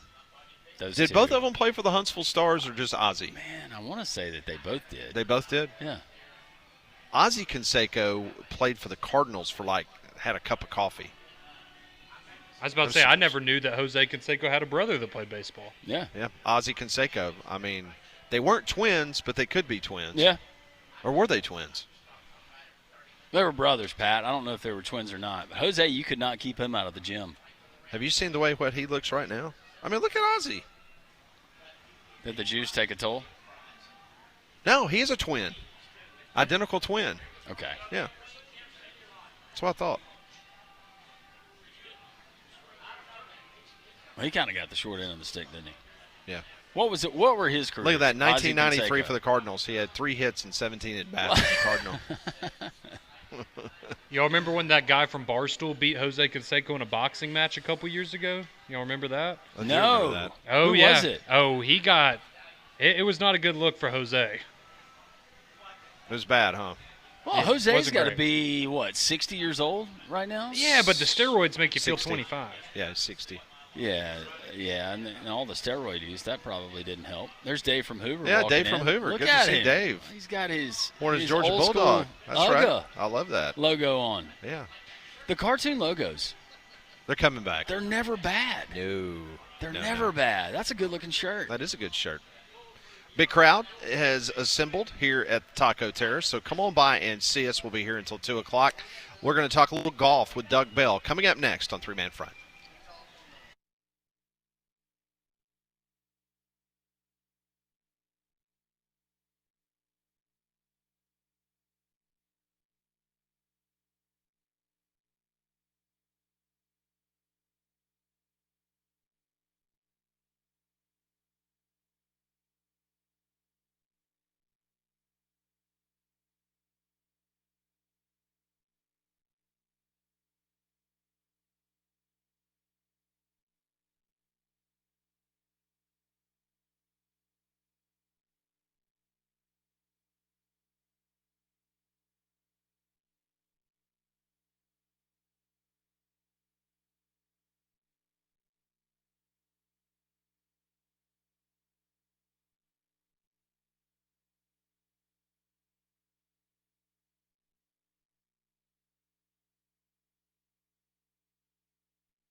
Oh, that music means we've got a major in golf, right? Yes. Pittsburgh, Pennsylvania, Oakmont. The 10th time that they have hosted the U.S. Open. And joining us now from PGA Tour Radio and also the CBS Sports Network, Doug Bell joins us on the scene there in the wonderful Commonwealth of Pennsylvania. I bet he looks sharp today. Oh, he's always looks sharp. Doug, set the stage for us, man. What's going on there in the wonderful suburbs of Pittsburgh? Well, great to be with you guys as always. And yes, I'm always looking sharp. So thank you. That's a no-brainer. Yeah, you pull it off. Hey, listen, Oakmont guys, and I've been doing this for a long time, and I know we talk about it every time I'm on with you about how difficult the particular venue is, but this is the toughest major championship test I've ever seen in my life. It is going to play havoc with the best players in the world. I mean, the rough, seriously, guys, 5 inches, and they did have the mowers out late yesterday afternoon and again this morning, so they've mowed it a little bit. I mean, here we are on Tuesday, and they have to mow it. And right now there's not a lot of rain in the forecast, which is a good thing. Once it rains, that rough is going to be ridiculous. Stent meter numbers, I mean, for the listeners, you know, the Masters never tells you how fast the greens are, but they're somewhere in the 15 to 16 on the stent meter range.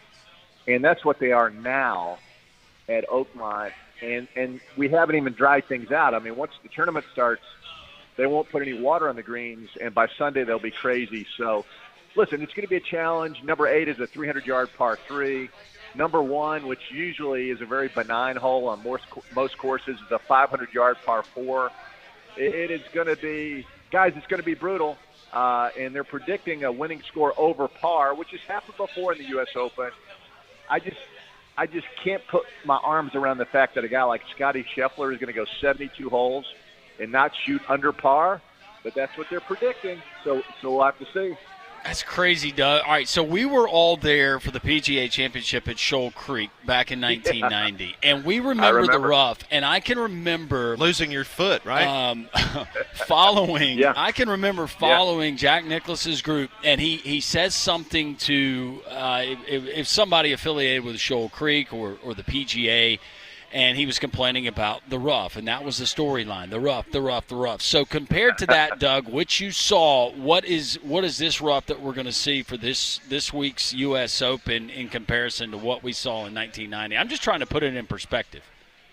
Well, it's a different texture. You know, that Bermuda that we have in the South, it's Kentucky bluegrass, and it is thick, and the ball, it's thicker up here in Pittsburgh. I guess that's the best way to describe it, the texture. And when the ball drops to the bottom, I mean, obviously it drops 5 inches deep. It is impossible to advance it. Now, much the same as it was in 1990, I'll give you that. But to me, this is just more penal than it was back in 1990. And listen, here's the strategy for these guys. The last 2 winners at Oakmont, Dustin Johnson and Angel Cabrera, who won our region tradition, they led the field in driving distance that particular week, and that's the key. At Oakmont, you want to shorten the golf course as much as possible. There's only 2 par 5s. But if you miss the fairway, guys, even if you're close to the green, let's say you're inside 125 yards, it will be impossible to advance it up on the green. And if somehow you do catch a flyer, it won't stay on the greens because the greens are so incredibly hard. I mean, and you hear that a lot. Oh, it's like a carport. It is like a carport. I hope I'm painting the picture and not overdoing it, but I'm telling you guys, this is the toughest golf course I have ever seen these guys play in a major championship setting. It is. Wow. And listen, if we all went out, if somebody said, hey guys, let's all fly up to Oakmont, invite you guys up on Monday, let's play it. I don't want to play it, guys. It's too hard. You're a really good golfer. Yeah, I was about to say, that says something that Doug Bell says, I don't want to eat part of it. Well, that was my next question, Doug. So if we said you don't even have to play from the championship tees, you can play from, I don't know, you're probably playing the 2 tees, something like that, where I would be playing. Do you think you break 100? No. Wow. No, there's my no goodness. way. Yeah. I mean, and listen, the fairways are very narrow. Like number 1, I told you, 492-yard par 4. It's 25 yards across, guys. Think about that, 25 yards. And then, you miss the fairway and trouble ensues. So, and the bunkers too. You have the Churchview bunkers, which are very unique, but again, very penal. But the bunkers around the greens, it's funny. They've made it to the point where the balls in the bunkers drop to the bottom of the bunkers now. They're trying to avoid plug lies. And I said, well, thank goodness they've done something to help the golfers out a little bit, right? But it is going to be hard. And I think what I'm saying, guys, is 156 people make it. It is our Open Championship. You guys, I could have qualified if we'd have made it through. It's really cool. Ends on Father's Day. I just believe out of 156 guys, we might have 24, maybe 24 guys that are capable of putting together 4 decent rounds and winning a U.S. Open this year. It's that hard, and it really tightens the field up where not many guys have an opportunity to win. Talking to Doug Bell, you can hear him PGA Tour Radio on Sirius XM. Also, you can catch him all year long on the CBS Sports Network. Okay, so tell me about this pairing as Bryson DeChambeau and Rory McIlroy supposedly is going to be playing together on round 1 of the U.S. Open. Does the USGA have a sense of humor or what, Doug? I love it. Isn't that fantastic? Yeah. And you know what's interesting? And Bryson, after the PGA Championship, in typical Bryson fashion, said, wait a minute, I'm going to go back to the laboratory. I got to get a better golf ball and better equipment for the U.S. Open. So only Bryson DeChambeau goes back to the laboratory, right? So I can't wait to see what he has in store, the defending champion. And then on Rory, on the other hand, guys, cannot find a fairway now after his driver was deemed non-conforming prior to the PGA. They took it out of play, which happens. That just happens to golfers. But he hasn't found a driver that he can find that he's comfortable with since. So it'll be interesting because of the contrast of personalities and the fact that Rory's not playing well, and we don't know what to expect from Bryson. And that's the great thing about Bryson, right? Totally unpredictable. Great theater, though. Listen, I'm going to be watching every step of the way. These type conditions and the way that this course is setting up, Doug, do you think in all of your years of doing the event, when ratings are reflected, do you think that more of America want to tune in to see these guys struggle than they would to shoot their really low rounds? Boy, great question. And listen, Tommy Roy, the great producer for NBC Sports, was on my podcast last week, and his contention is 1 week out of the year, golf fans want to see the best players struggle because he said we all struggle. That's the way we play golf, and they want to see the best players in the world chip it out sideways or take a penalty shot or 4-putt on the green. That's his contention, and I think that's an interesting perspective. In my opinion, I hate to see the best players in the world struggle.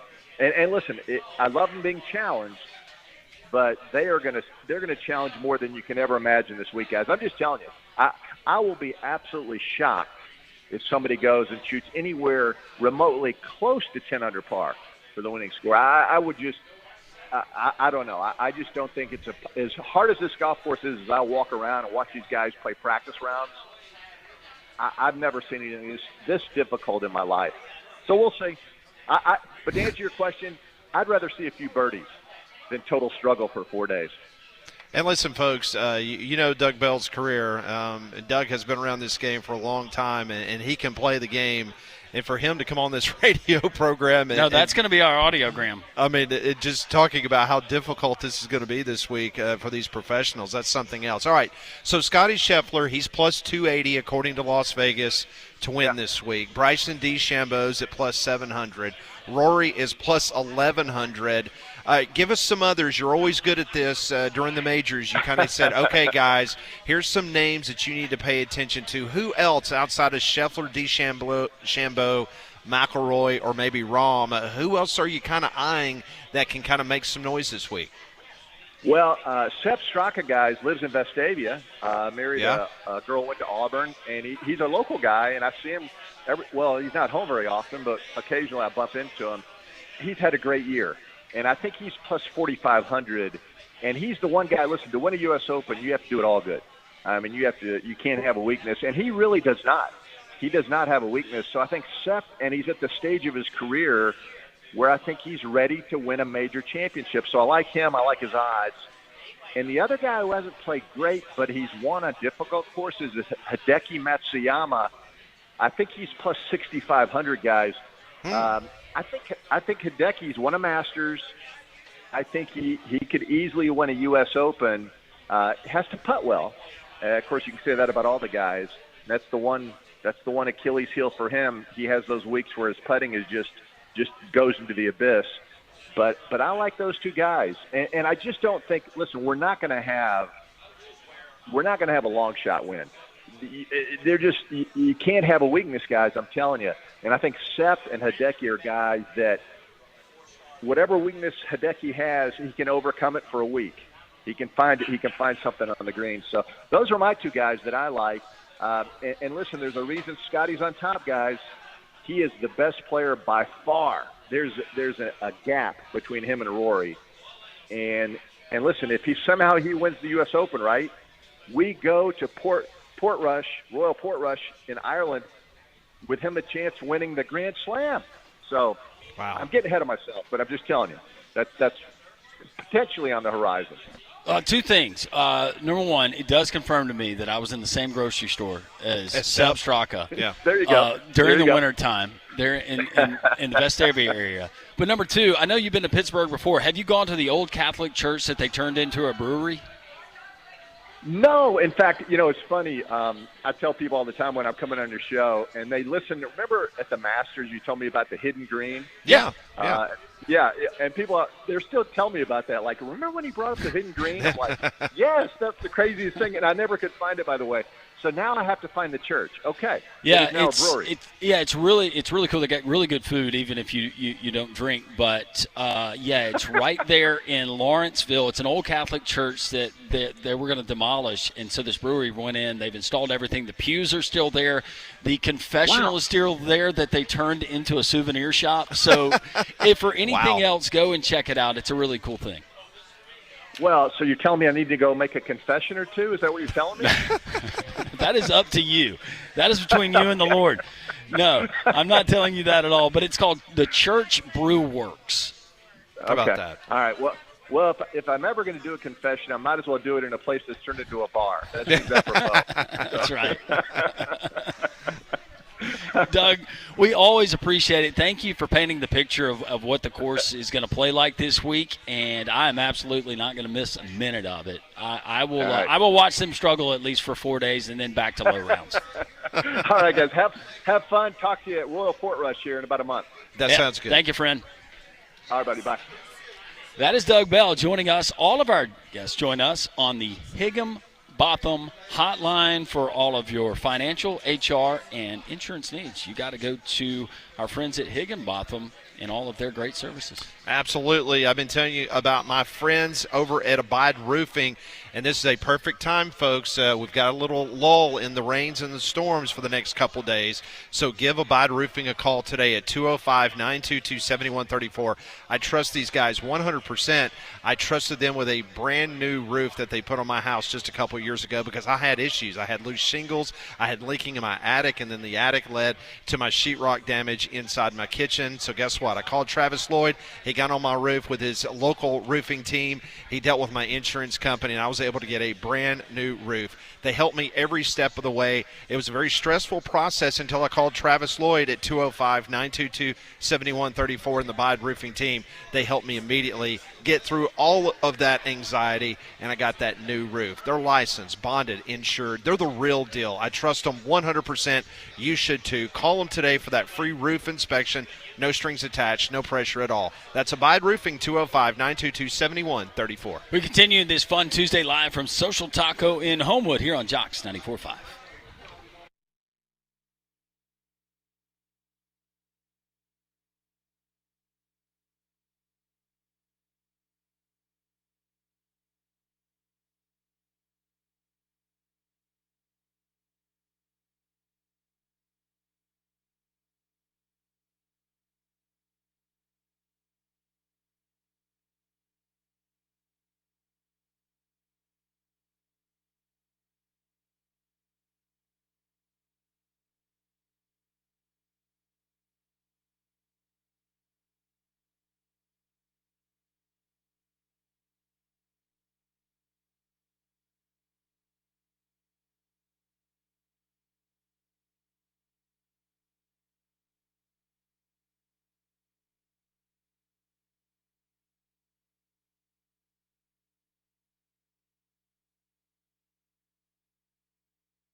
Another great crowd has assembled here at the Taco Terrace, high atop the wonderful Social Taco here in Homewood. Come Steve on by from and see us. Tuscaloosa's here.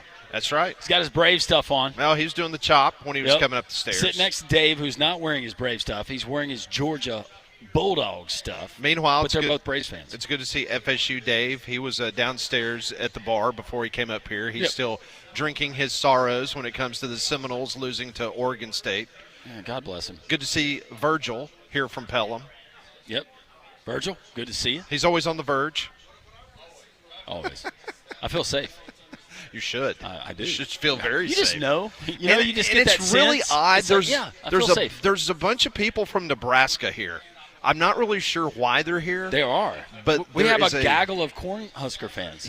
And they're all wearing their Husker gear. They are. So I don't know if they Matt Rule, is he coming? Maybe Matt Rule's stopping by. Maybe he's here in town recruiting somebody. Maybe that's why he's here. He listens to the show. Yeah. Maybe that's why the Go Big Red contingency is here. Also, Michael is here. Yeah. One of our good friends. He's sitting off to my left, and he told me, he said, I am absolutely hooked on the Mystic Beverage. Mystic Beverage, it's sparkling water infused with various cannabinoids for whatever vibe you're trying to achieve. He loves a lift that has the green coffee bean extract. It's going to give you that pick-me-up during the day. But he said, hey, what if I don't want to drink alcohol? What if I want to do something else to take the edge off? I said, all right, well, they got options for that as well. Several different options. You can go with the Nirvanic or the High Hills Delta 9. Also, the Broadway is excellent. But you can find them at your local Piggly Wiggly, and you can find them in the different flavors, whether it's the Very Berry, the Blood Orange, the Watermelon, or the Mango. Check them out. It's mysticbeverage.com, Blount County, Alabama. Support local. Find them at your local Piggly Wiggly. So, Conrad, I got to ask you, based on the interview we just had a few moments ago with Doug Bell, who was kind of laying the picture out for the U.S. Open this week, if you took Ty Richardson from ESPN Radio in Arkansas to Oakmont based on what you saw, what would he shoot? Oh man, Landrum, I mean when Doug Bell's saying he doesn't even think he would shoot 100 there. What's Ty Richardson shooting at Oakmont? When he's talking about the rough and he's talking about the green being like a tabletop, even as you're a decent golfer, I could see you 10 putting a green. See, Wow. I was about to say, Wow. like, I'm thinking for somebody like Ty, I mean, we're probably talking, 130? It'd be higher than that. Yeah, I was about to say, I was being I mean, generous. Yeah, no. I mean, Doug Bell if Doug a Bell scratch says golfer. that he couldn't break 100, no. That 150. on a really, really good day and everything's going his way. What about you? 130? Oh, no. No? I don't know. Right now, my putting is my strength of my game right now. But Even with the stimp meter going no, off the but charts? what he's talking about with the fairways, and just you know how hard it is for an amateur golfer to consistently drive the ball into the fairway. Now you're talking about a 25-yard wide fairway, and then on each side you got 5.5 inches of rough that you can't get out of, pros can't get out of, and then a tabletop. Forget it, man. No, that is one where I'd like to just be the caddy. Very much. Be a lot of fun. Or maybe not. It'd be a long round. All right, coming up next on Three Man Front, we're going to find out the very latest of what's going on with the NIL. Christy Dosh is going to join us, author, founder of Business of College Sports. That's next on Three Man Front.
It is 12 noon as we begin hour number 3 of Jox 94.5's three-man front. Pat Landrum, Molly, Conrad with you until 2 o'clock. We'll take you up to the Paul Feinbaum Show. Joining us now on the Higginbotham Hotline, I'd love to get her thoughts and takes on what has taken place over the course of the last couple of days in regards to the House settlement. Christy Dosh joins us. You can follow her on Twitter at SportsBizMiss. You can read her work at Forbes. You can also, if you're down in the Gainesville area, she's an adjunct professor down at the University of Florida. Christy joins us now on three-man front. Christy, I know it's been a busy last couple of days for you at a convention and dealing with all of this, but just your thoughts when it finally came down on Friday night in regards to the House settlement. Yeah, I don't think there was anything that surprising in it. We all kind of knew what the big broad strokes were going to be. The thing that caught administrators and all the rest of us off guard is that it said student athletes would have to start disclosing their NIL deals on June 7th, which was the very next day. Every administrator I talked to thought that wasn't going to happen until July 1st. And it doesn't seem like there are procedures and infrastructure in place for that. So that has kept everybody a little bit on their toes.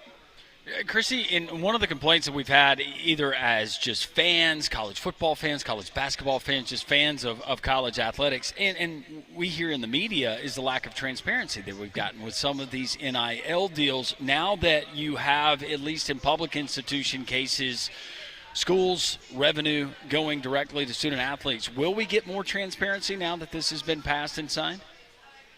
Actually, I think it's going to be less. We've all been kind of joking this morning here at the convention that things are going to go back under the table again, because the requirement is that any NIL deal for $600 or more has to be reported to this clearinghouse being run by Deloitte, and that any deals that are with associated entities, which means a donor, booster, that sort of thing, is going to be reviewed for, originally they called it fair market value. Now they're calling it a reasonable range of compensation. In other words, they're going to decide if you are being overpaid or not. And so here at the convention, as I'm listening to athletic directors and other senior administrators talk, everybody's biggest question is, well, who's going to make sure that athletes actually turn these deals in? And why would they turn them in if there's going to be a big risk of them being rejected? So it remains to be seen how exactly that's going to play out. So I think there are going to be a lot of deals we aren't going to hear about because they're going to happen under the table. They're going to be kept under wraps because they don't want to put them through the clearinghouse. Christy, I got to ask you this in regards to the new enforcement entity known as the College Sports Commission. What's your level of confidence that this thing is going to have some bite and they're going to be able to put these guardrails up that so many coaches have been complaining about? Well, so far they haven't told us what the penalties are going to be. In fact, I was listening to a panel this morning that had 3 Power 4 athletic directors on it, and they said, well, there's going to be a list of possible sanctions. Well, what is that list? And how are they going to decide how to? Nobody knows the answer to that, and that's part of what's been frustrating. The College Sports Commission website went live Friday night about an hour after the decision came out. Their account over on X went live at about the same time. That's when everybody learned that these disclosures were supposed to be happening the next day on June 7th. And then later that night, they updated to say, but the software is not actually ready. It's not going to be ready until June 11th. So athletes have to start disclosing on the 7th, but they can't use the software till the 11th. Man. And then when I talk to administrators here, they say no one has given them instructions on how to get on the platform, how to use it. They're totally in the dark about it. So that doesn't make me really confident about this new organization. Chrissy, you mentioned some of the things that get reported, don't get reported, and maybe there's going to be a lack of transparency, and it's going to kind of go under the table. And that's kind of where I want to go in asking you this with a cap that is going to be put in place with a revenue share to the student athletes from the institutions. What are some of the more, let's just say, creative ways that you have heard from folks that these schools might be getting around some of this and kind of going back to that Wild Wild West old school approach? Well, the original thing they were trying to do was get contracts that were front-loaded that they would pay out by the end of June, because the assumption was always that the clearinghouse would start on July 1st because that's when revenue sharing starts. Instead, this comes out and it says, oh, it starts June 7th. So on Friday night at about 10:15, I personally got phone calls from 4 different athletic administrators at schools where I've done consulting work in the past saying, do we need to get all of our contracts signed by midnight? Because they thought they had till the end of June to do some of these larger deals. That would have been a one-year thing. This would have been the only time they would have been able to do it. But now they're going to have to look for other solutions to that problem. And I've heard fans say, well, why don't they just break the payment up so it's $599 each time? Well, they look at it in the aggregate. So if you're working with the same entity, if it's over $600 in the aggregate, they're going to review that. So that doesn't work. So instead, I think the things just end up not getting reported, or I've seen some suggestions from a couple of folks that the list of deliverables would just be really long. So if you've got to justify giving $800,000 to a kid, you have a whole page full of, the number of autographs he's got to sign, the number of appearances he has to make, the number of social media posts. You just try to put as many deliverables as possible to justify that number and hope it gets through the clearinghouse. And then maybe the athlete doesn't actually have to do any of those things. So it'll be interesting to see how they structure that.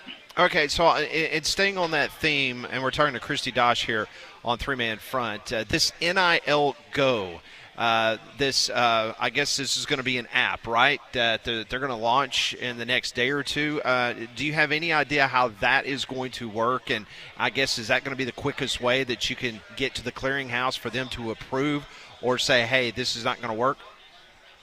Yeah, that's what the athlete will use to submit the deal. They have 5 days after they reach a deal with an individual or a company to put it in there. There's supposed to be one person in each athletic department who's sort of overseeing that NIL Go portal. But here's the thing. This morning it occurred to me, I'm here with all these athletic directors. We all know what NIL Go is. That's being used around here a lot. And I thought, I wonder if athletes have ever even heard of this. And so I texted and DM'd a handful of athletes I know, all at Power 4, all high earners, and I said, have you ever heard of NIL Go? Do you know what it is and what you're supposed to do with it?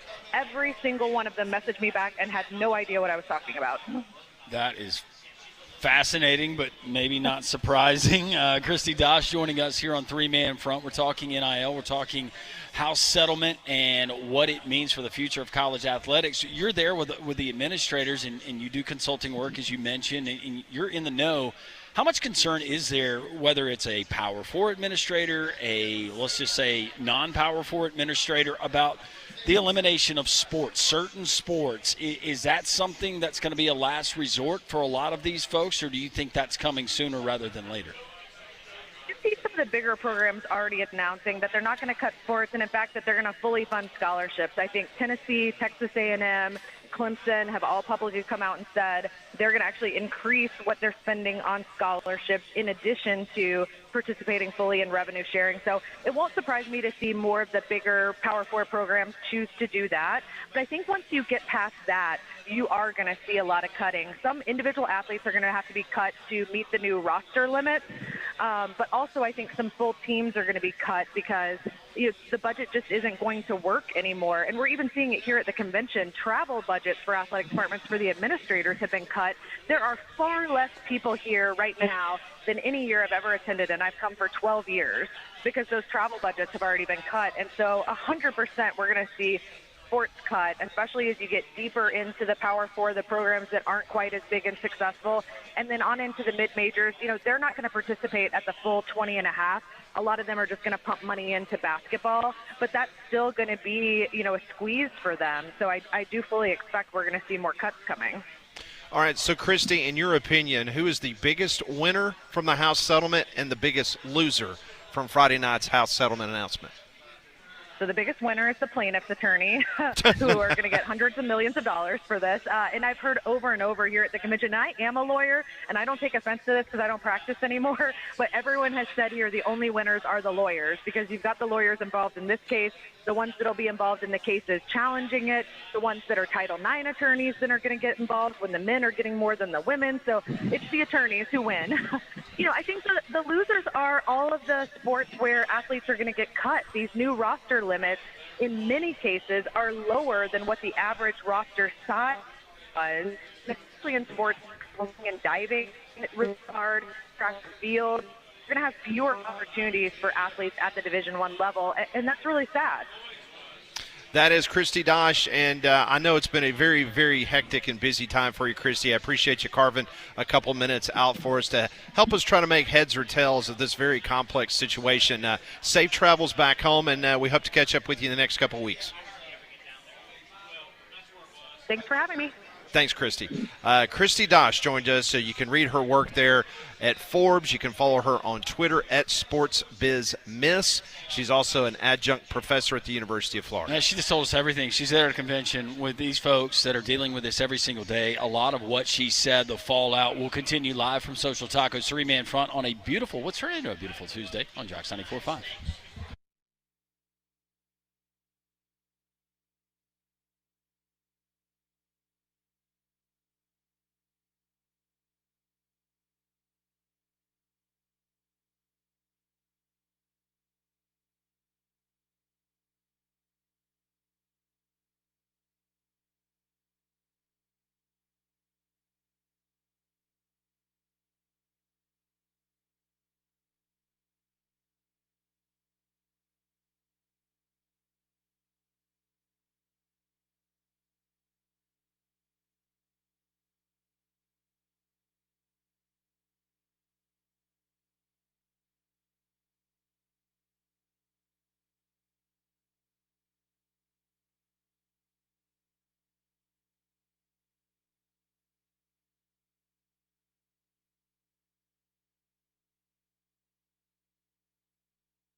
Just an outstanding conversation with Christy Dosh. If you missed it, you can download that interview with Doug Bell, also Nathan King, Mike Griffith. A very busy show.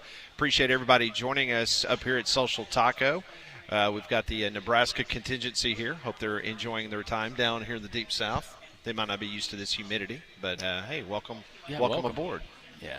Hey, they look like folks that they could probably do with a little bit of heat.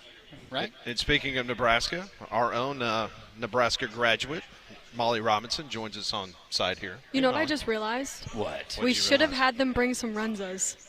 Don't even bring that up. Don't bring that up, because that was going to be my next question. Is this the lovely family that was supposed to bring us the Runzas that you failed to remind them to bring us?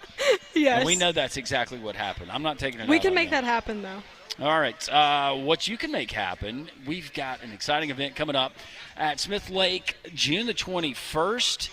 And it's being hosted by LakeHouse.com, the #1 site for searching lake houses across the U.S., and it's brokered by Smith Lake's Joseph Carter of Joseph Carter Realty. What this is this is the cottages at Smith, located in Houston on the west side. And this is beautiful. This is a small footprint, but all the luxuries, everything that you can enjoy at Smith Lake. I owned a place on Smith Lake for years and absolutely loved it. But if I had the option to have the small footprint like this, where I'm not going to spend my entire weekend doing work, this is ideal for you. You can check it out. This is coming up June the 21st. And it's being hosted by LakeHouse.com. It's the cottages at Smith. You need to check it out. You can go to the website to find other things out. You have the Bankhead National Forest, which is there, stunning waterfalls and things that you can look at. Great for the family, and just minutes from Birmingham in the metro area. You can check it out. That's June 21st. You can find it there at our friends at LakeHouse.com. They're hosting this, and that's an exciting event and a beautiful lake if you've never been there. So, Conrad, I do have some bad news for you and FSU Dave. I know you, FSU Dave, Don, and Damien are getting the Winnebago, and you guys are heading to Tallahassee for the big game between the Seminoles and the Alabama Crimson Tide. Oh, did FSU already forfeit the game, Pat? No, FSU did not forfeit the game, but College Game Day has decided that they're going to go to Columbus, Ohio. That will be the opening College Game Day. It will be Lee Corso's final broadcast. It will be in Columbus. So they're bypassing where Lee Corso played football at Florida State University.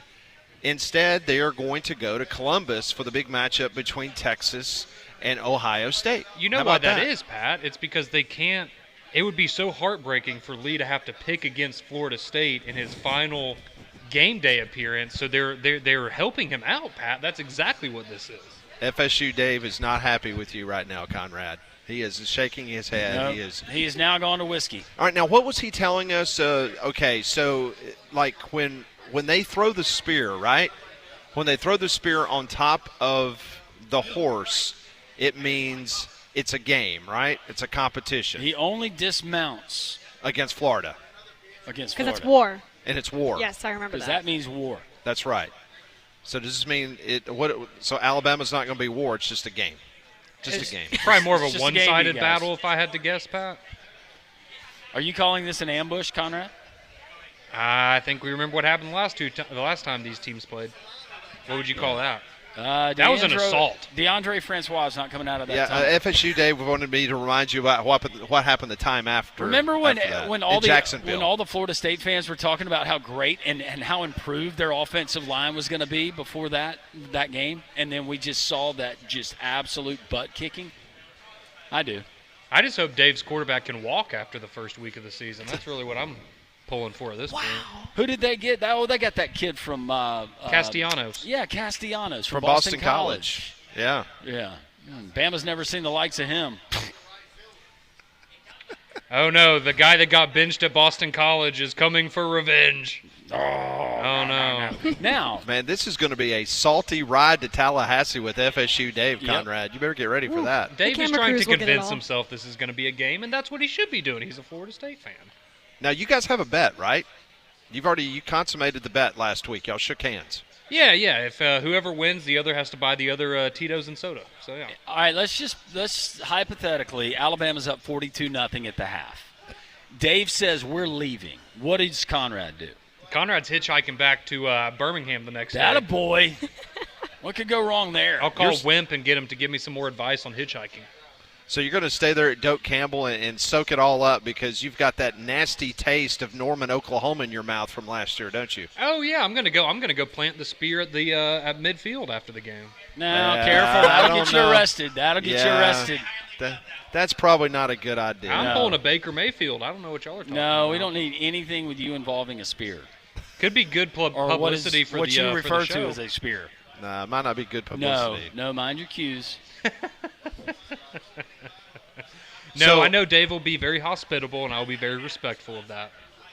Well, I am concerned because I know that Damien has been trying to weasel out of this trip. I know Don's already bought a bunch of new clothes for the trip. I think he got him a new tank top and some other stuff. Is that true?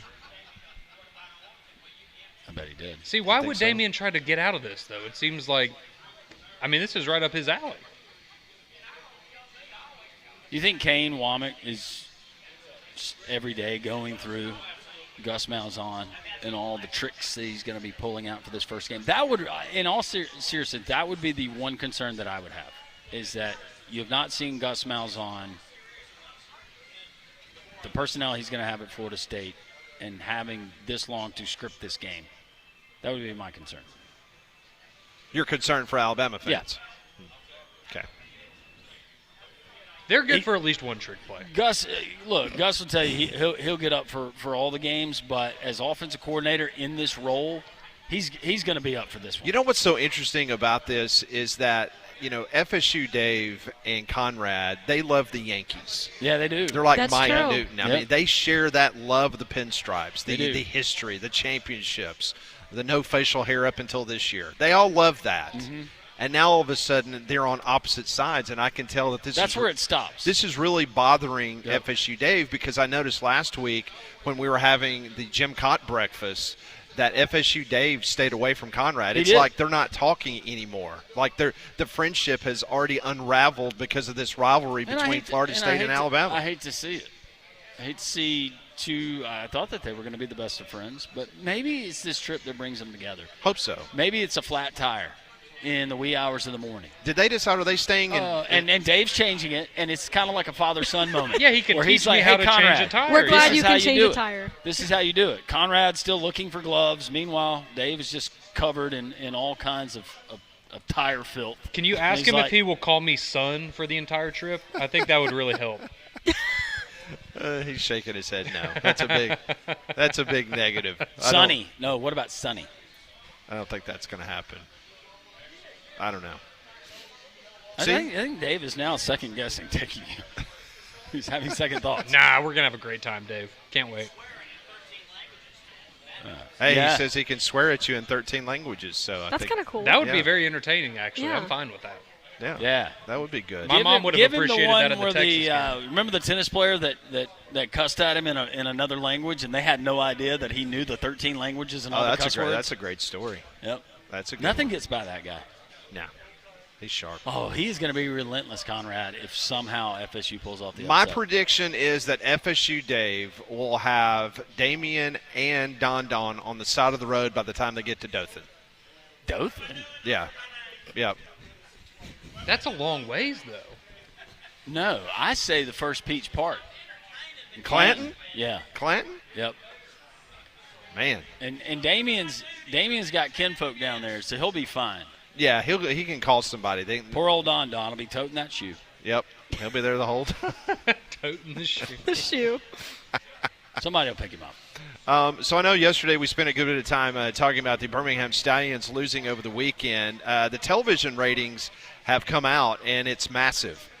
Big numbers for the Stallions' final game of the season. It's the most watched UFL game the entire season on ESPN's platforms. 1.6 million viewers. That was the peak. That was between 4:45 and 5 o'clock Birmingham time. 1.1 million viewers. That was the average for the game. So that was huge, and it outpaced the second best UFL market that had 887,000 nationwide watching the Battlehawks play. Where's our DC guy? Where's our podcast guy? I don't know. I think they have I think he communicated with the show. Did he not this morning? The He UFL did? expert. That's him. Oh, yes, he did communicate with the show. Yeah. Oh, he actually said something nice, didn't he? No. He is asking us for data, right? Yeah, for the local data. Yeah. I think he's looking for an angle. I think he's looking for a butt whipping. Okay. Conrad? Is he our enforcer? Yeah. Yeah. Handle it. Okay, I'll take You care of it. handle it. You handle it. You and your posse. I think I can get Larry from Homewood and Virgil. No, we just send From Pelham. we just send Virgil. Yeah. Or Larry from Homewood if he wants to go, but Virgil, he yeah. No, Larry would go. Oh, I know he would. No, Larry would just kind of go. Larry was always the one back in college where if something was going on and I was being the smart ass, Larry was always the front guy. Yeah. I was always the guy in the back Yeah. that was mouthing off. But Yeah. Larry would take care of business if it needed to be handled. You got to get through me to get to him. Yeah. The loudmouth in the back that's had too many. Yeah, that was me. No, not you. I know that surprises you. I know. It shocks you. It's crazy. Yeah, but yeah, let those two take care of it. Yeah. We had an incident one time down here at Kuko's. You remember Kuko's? Yeah. I do. In Homewood? Uh-huh. Did you just go to Kuko's in that Homewood? was before my time, friend. Was it? Okay, but Well, you we remember went right it. by it, yeah. You remember it. You know, it was part of remember the fire Mm-hmm. burned down the comedy club and Kuko's Yep. in Homewood. Yeah, me and Larry and the Night Prowler, one of our fraternity brothers, I'd say. Called him the Night Prowler? The Night Prowler, that's his wrestling name. Oh, He's okay. he's a professional wrestler. Yeah, I took that a different way too, Landrum. Yeah, was that the movie with Gyllenhaal? Oh, you're thinking of Nightcrawler. Yeah. Where he's the Okay, journalist? Night Prowler and Nightcrawler, yeah. And then there was the Night Stalker, which was that Richard Ramirez? Yeah, that's a Netflix thing. Yeah. Yeah. Okay. It all comes back to Kuko's. and serial killers and Jake Gyllenhaal. Speaking of Kuko's. Well, Kaylee. yeah, Kelly. Yes, Landrum. Yeah. You've tied it all That together. was awesome. Oh, no. You've tied it all together. Oh, he has no idea. That is crazy. That is nuts. We are live here at Social Taco in Homewood, the Taco Terrace. Great crowd, as always, here. Come on by and see us. We'll be here until 2 o'clock. This is Jox 94.5.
It is 12:30 here on Jox 94.5. Pat Smith, Molly Robinson, Conrad Van Order, Landrum Roberts with you until 2 o'clock. We're done with guests, so we'd love to hear from you at 1-800-239-WJOX. Or you can always text the show on the Courtesy GMC text line, which is 205-834-9450. I tell you guys about Courtesy GMC every single day on this program. And there's not a finer dealership you're going to find anywhere in the Southeast, the country, as far as that goes. And Courtesy GMC is ready to serve you today, and they have got some of the best deals you're going to find anywhere. It's the summer sales event right out there in Trussville off of I-459 exit 32.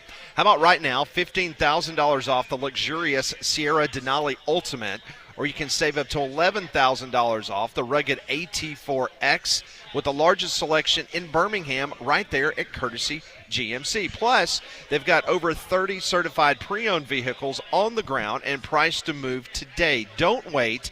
Visit them right there, 9 acres of wonderful product for you to look at there in Trussville, or visit them online at courtesybirmingham.com, where Alabama saves on GMCs.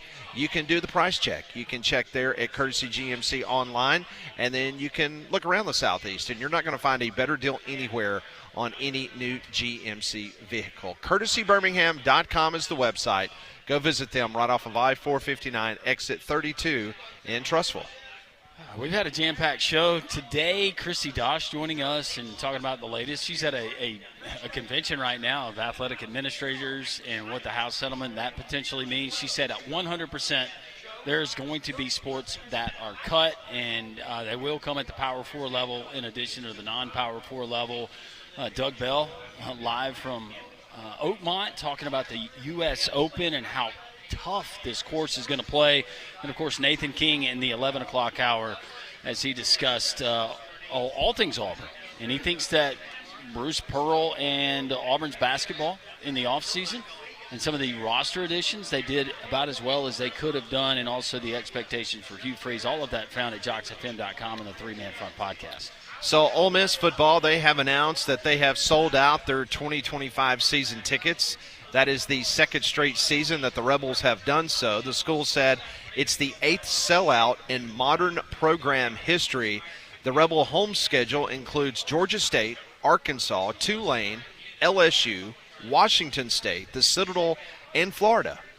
So we'll see if Ole Miss can get to the end of the season and kind of pay some retribution to the old Florida Gators that knocked them out of the college football playoff by shocking the Rebels down in Gainesville. But so the Ole Miss Rebels selling out their season ticket allotment for the second time in the last 2 years, 8th time overall in program history. Speaking of SEC schedules, this just out, the SEC basketball schedule. We don't have the full scope of the schedule yet, but John Rothstein is reporting that Kentucky and Arkansas basketball will play once this upcoming season, and it will be played in Bud Walton Arena in Fayetteville. Not really sure why the SEC opted not to have that rivalry played twice in a season. Wouldn't that be a lot of fun? Yeah.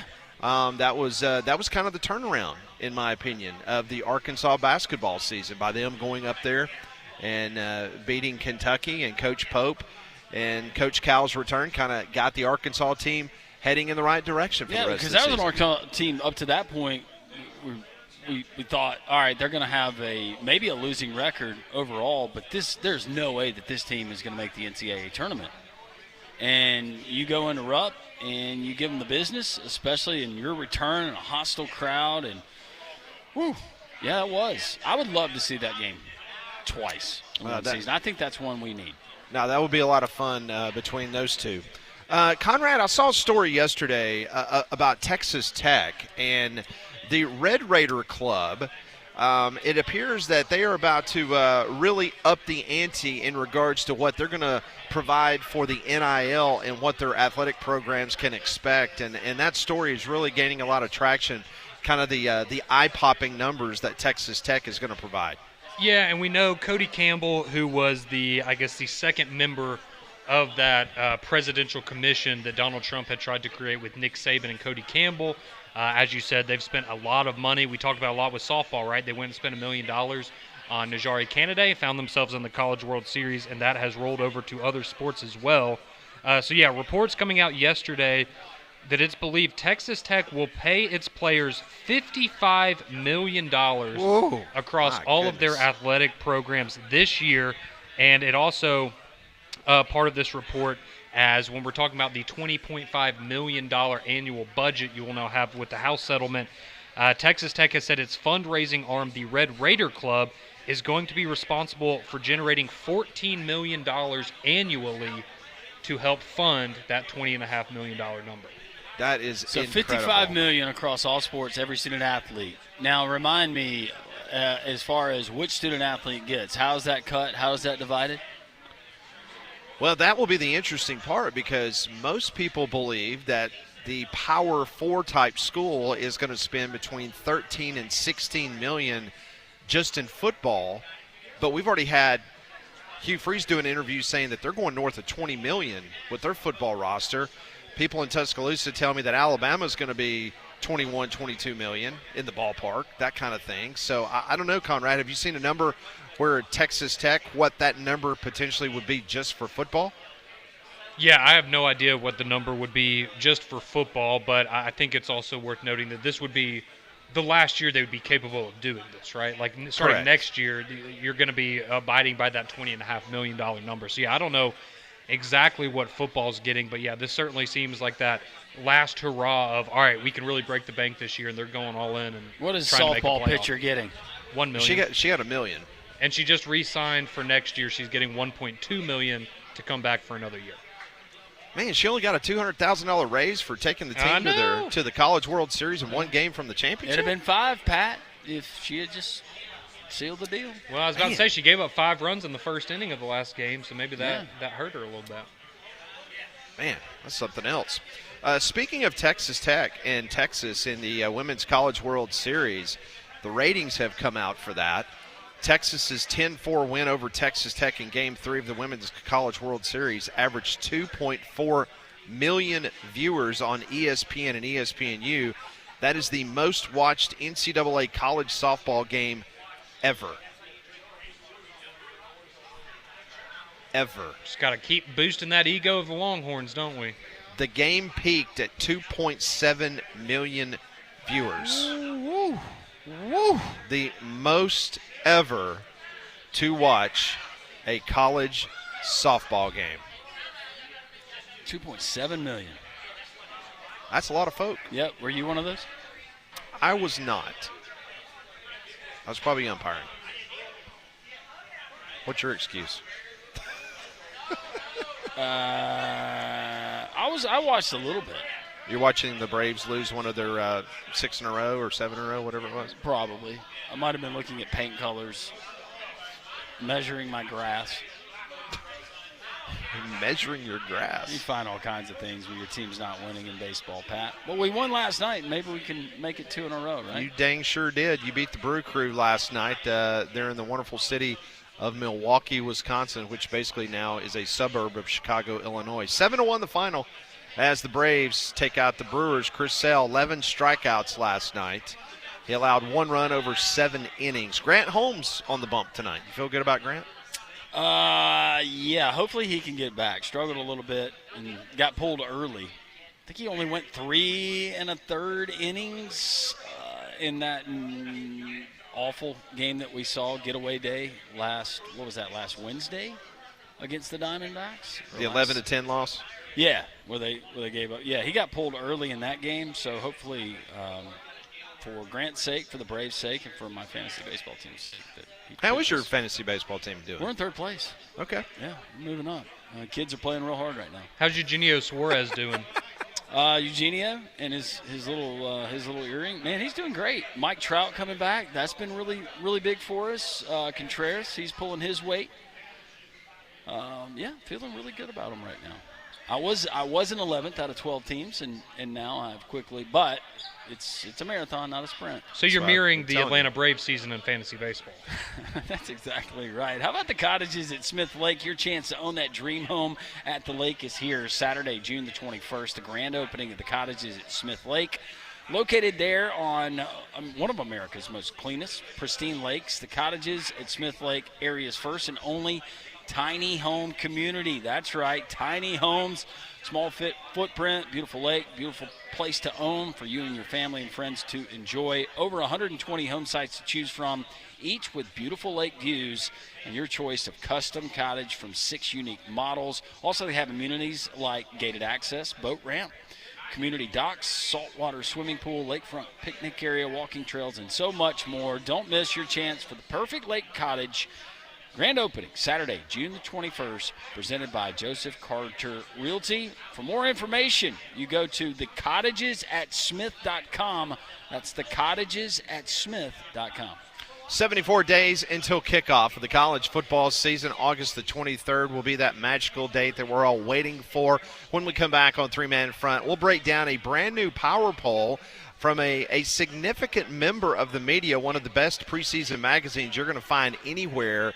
He gives us his brand new Power 35. It is going to shock you who he's got at number 1 and number 2. We'll tell you more about it next. Three Man Front.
It's 12:44,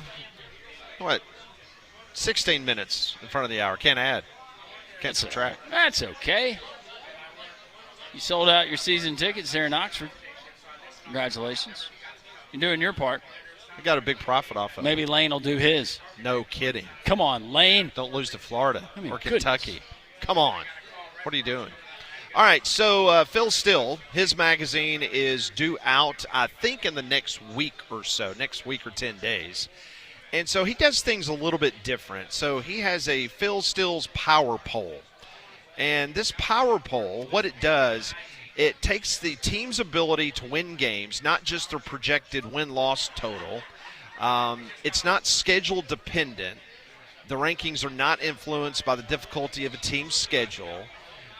It's basically used for basically the team's strength. So these rankings can be used to compare the overall strength of different teams, providing insights into which teams can potentially be more competitive.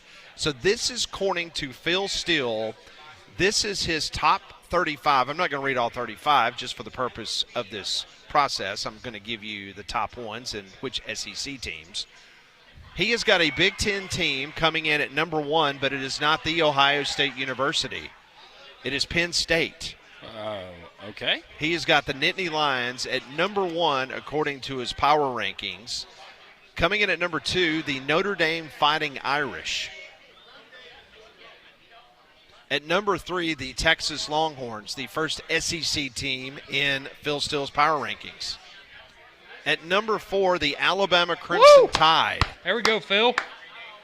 So the Tide, they come in ahead of the Georgia Bulldogs. So you might think, okay, well, Georgia's got to be number 5, right? Nope.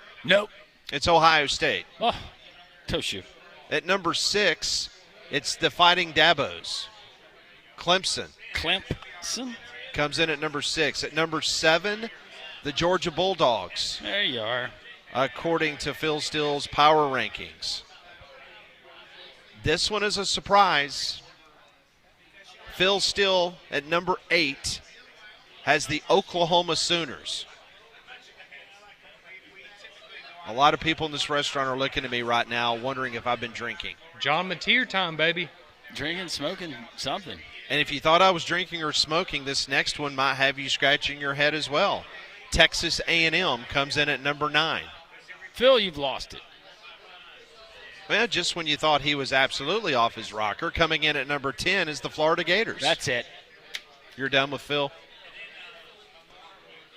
So if you're keeping score at home, you've got Texas, Alabama at 3 and 4, Georgia at 7, Oklahoma 8, Texas A&M 9, Florida 10. Coming in at number 11, Brian Kelly and his LSU Bengal Tigers. Go Tigers! You got Michigan, Oregon, Miami, Arizona State, Indiana at number 16. Illinois at 17. That's not going to make Brett Bielema very happy to know that you've got the Illinois Fighting Illini behind Indiana. Baylor. Uh-oh, Hugh. Auburn's first opponent. Don't they start come in 0-1. at number 18. They're going to have a blackout. That was announced yesterday. Don't start in 0-1. Waco. Utah at 19. Damien's Tennessee Volunteers at 20. USC 21. The Fighting Rebels from Oxford at 22. SMU 23. Rhett Lashley's Mustangs. Coming in at number 24, according to Phil Still, the Auburn Tigers. Okay. And the only other SEC team that cracked the top 35 was the Arkansas Razorbacks at number 33. I'm sorry, South Carolina came in at 27. I omitted them. My apologies to Shane Beamer. I will send him. They're leaving for the an ACC apology. anyways. But for the Nebraska fandom here in attendance at Social Taco, Phil Still says the Nebraska Cornhuskers are 35th. Hey, that'll get you a bowl game, maybe? Yeah. So they're 35th. There are 2 spots behind the Arkansas Razorbacks. Pat, I think you missed Southeastern somebody. I Conference. didn't hear FSU Dave's team mentioned there. What were they ranked again? Let me see if I see Florida State. They're posing as Miami, Conrad. They're there at 14. Oh, okay, Yeah. okay.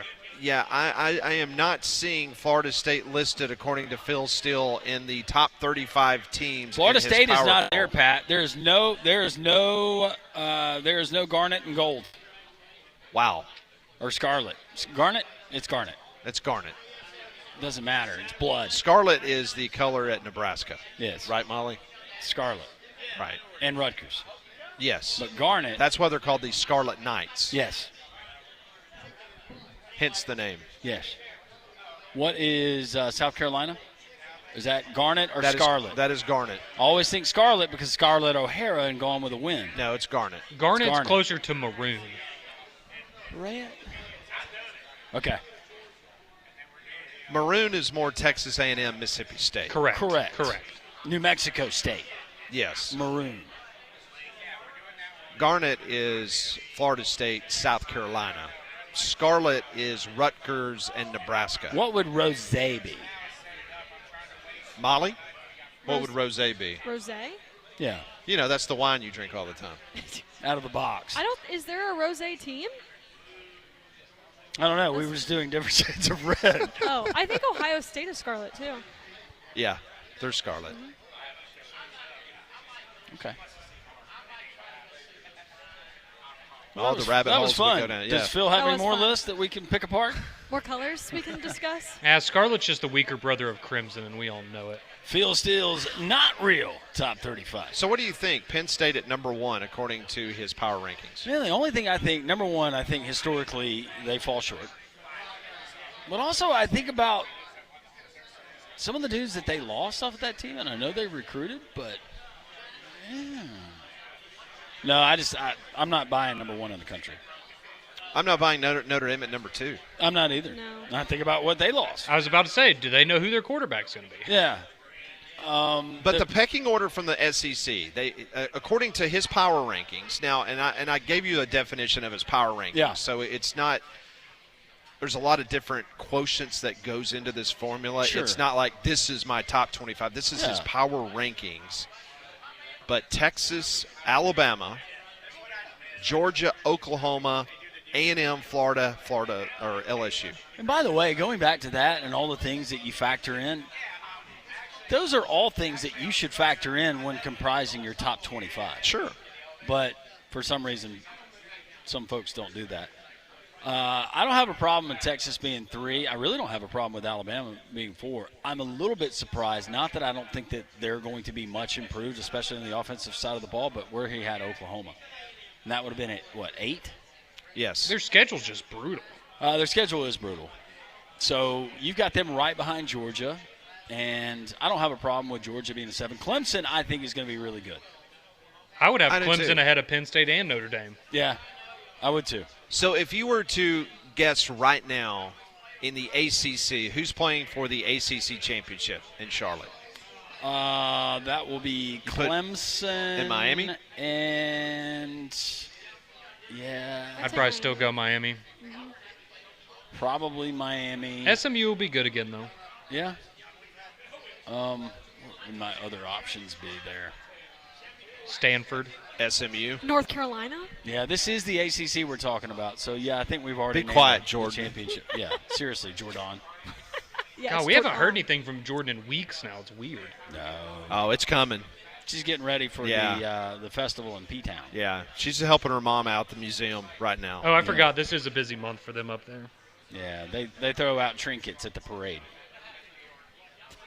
I heard you're a grand marshal at one of those parades in P-Town this summer. Is that true? Who, me?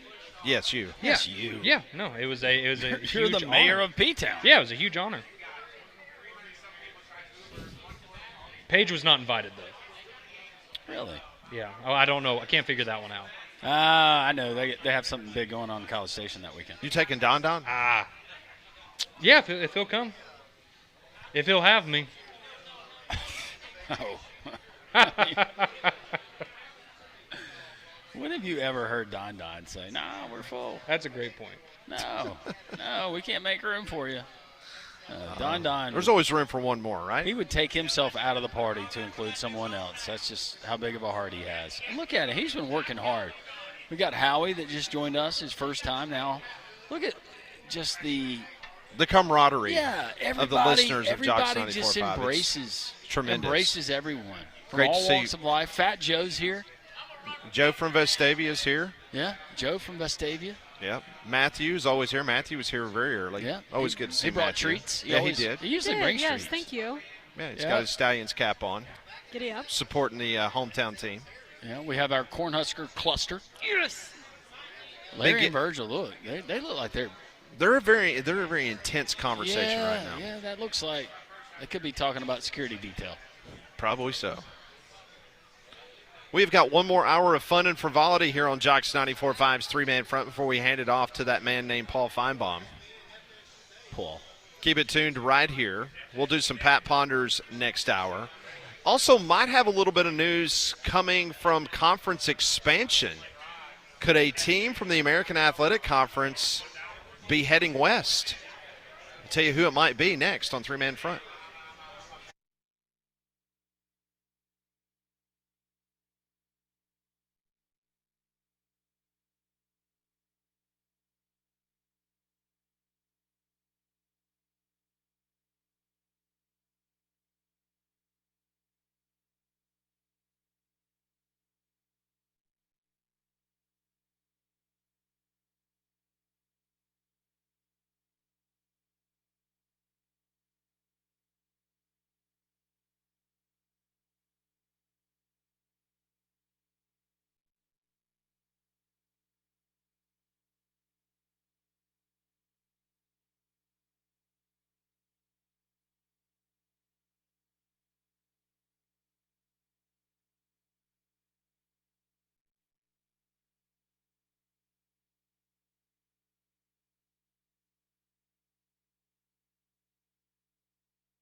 It is 1 o'clock. Welcome back in. This is Three-Man Front on Jox 94.5. Pat Smith, Molly Robinson, Conrad Van Order, Landrum Roberts.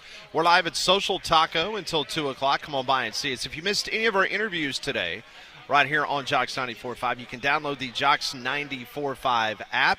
We had Mike Griffith starting the program out in the 10 o'clock hour, gave the Georgia side of things with the House settlement. Then we talked to Christy Dosh, an outstanding NIL expert. She gave us the lowdown of what's going on from that point of view from the House settlement. Also, Doug Bell, a preview from Pittsburgh, Pennsylvania, where they'll be hosting for the 10th time the U.S. Open. And he says it is going to be one tough track of land to try to traverse this next week. Also on the program, Nathan King gave us the Auburn Tigers side of things when it comes to the wonderful world of the college football season. I'm sitting here looking at some clips now, Conrad, of the NFL, and it's just odd seeing Aaron Rodgers wearing the Pittsburgh Steelers uniforms as he showed up today, first day of Steelers minicamp. Pretty odd to see. Yeah, it's definitely bizarre. It's just, it's and I guess I feel bad for Steelers fans, but okay, so you solve this problem. Aaron Rodgers, he's at camp. He's signed to a one-year deal. You have your quarterback situation figured out. And then you find out, TJ Watt's not coming to camp because he's not happy with his contract. So you get your quarterback, and now your best player on your entire roster is disgruntled. So, interesting offseason for the Steelers now, but he looks good out there in the number 8. He sure does. Yeah. So looks like a leader. Man, you could tell that just by him bouncing around doing quarterback drills. Oh, his body language is off the charts, Pat. Better than Russell Wilson from last year? Yes. More wins than his jersey number this season? Yeah, because it's the Mike Tomlin special, baby. They're going 9-8. Well, see, that's what I was about to say. I mean, it's – I mean, how could you bet against – I mean, that's an incredible record of Mike Tomlin finishing 500 or better, in the NFL. But if there's one person that could break that, you think it it's would be Aaron Rodgers. I tell you what, if that is broken – Tomlin's job might be in jeopardy. I think that might be one of the other reasons they kept him around. I feel like Aaron Rodgers these days brings a little bad juju with him. All right, so before we ended the last hour of the program, something that – and I did some checking on early this morning. So just listen to this line of thinking here, okay? So all 8 members of the new Pac-12, they have just signed their grant of rights and membership agreements. Now, just – for the purposes of reminding everybody, the 8 new members of the Pac-12, Boise State, Colorado State, Fresno State, Gonzaga, obviously just for basketball, Oregon State, San Diego State, Utah State, and Washington State. Those are the members of the Pac-12 conference. They have now signed their grant of rights, and that pretty much gives us a signal that they are close to finalizing a media rights package with 4 different partners. That was the story that I read this morning. So 4 different entities are looking at signing the Pac-12 up to cover their sports. There has been some talk that they would like to expand, and by signing a new grant of rights with a television entity, that they should have some money that they can offer up to a potential school to come west. It's been 8 months since Memphis declined an opportunity to go to the Pac-12. You remember where that was the hot rumor, where Memphis, Tulane, maybe UTSA, and North Texas, remember that? Yep. How those 4 schools were potentially being eyed by the Pac-12 conference. In September of 2024, Memphis AD Ed Scott said the Pac-12's offer did not make sense for his school. He added at the time, however, that Memphis's rejection did not necessarily close the door on exploring potential future negotiations with the Pac-12. I found that very interesting because the commercial appeal reminded everybody this morning in Memphis what his exact quote was. My question is, why did they feel the need to bring that up if there was not maybe potentially a little smoke there? John Canzano, who is a longtime columnist out west, who also does a radio show in Portland, Oregon, he was reporting this morning that the Pac-12 is potentially looking again at UTSA and North Texas. So then the question is, would Memphis consider leaving the American Athletic Conference for the Pac-12? I reached out to somebody that I trust very much in the sports conference industry, if you could call it that, and they tell me that if Memphis is given the opportunity, they absolutely 100%, if it means a little bit more money, and based on where we are currently in the grand scheme of the economics in college, they would accept an offer and Yeah, leave. I could see it for that reason, but also what is offset? So what are they offering? What is your piece of the pie going to be if we're going to be traveling in all of our sports and playing this schedule, and that's going to be increased cost? Are you going to be able to compensate us on the front end? So our cost, this is going to increase our cost this many hundreds of thousands or $1 million per sports calendar year.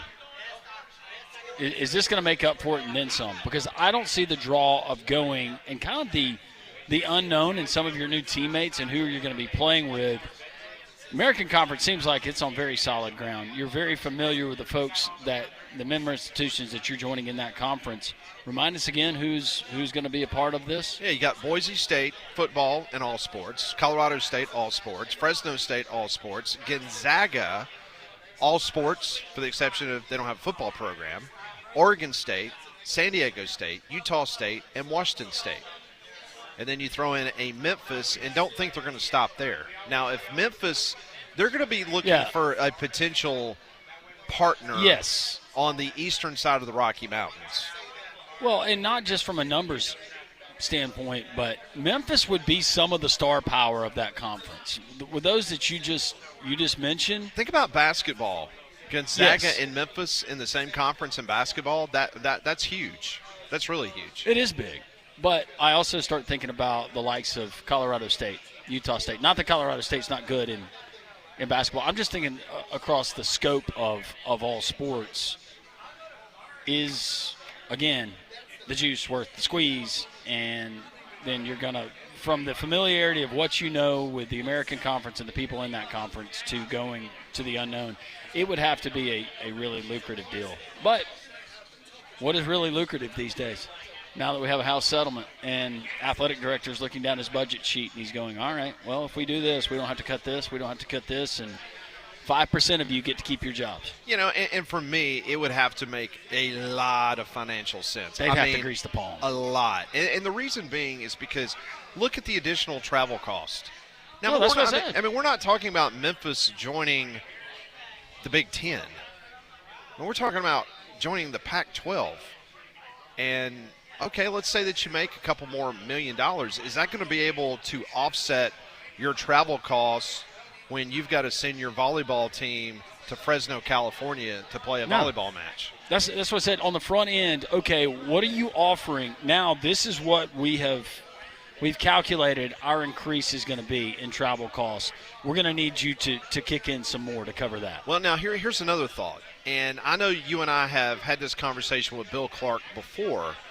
One of the things that UAB was contention on the Blazers coming back in regards to football is that, you know, they had to be all in the conference altogether, and they had to have a football program. Remember that? That was part of the prerequisite. So I wonder if Memphis could potentially cut a deal as a basketball-only school. Would the American Athletic Conference allow them to maintain a football presence in the conference, but basketball goes elsewhere? If I'm the American, I don't let them do that. No. Those are your – no. Now, we're not talking about Notre Dame here. We're talking about Memphis. Yeah. And historically, I know that Memphis – we're thinking about Memphis now, like a 10-win Memphis, a 9-3 at worst Memphis, 11-win Memphis. But Memphis basketball has always been the steady. And that's your draw. So, no, if I'm the American, no way. So September of last year, the Memphis AD says the Pac-12's offer did not make sense, but he added, however, that Memphis's rejection did not necessarily close the door on exploring potential future negotiations with the Pac-12. So here we are. The Pac-12 has got their schools currently signing their grant of rights, and so now the package paves the way for the league to formally offer other invitation expansion targets. So the conference needs one full-time football playing member to reach the FBS minimum requirement. So if you look at the American Athletic Conference, who would be the most potential? North Texas?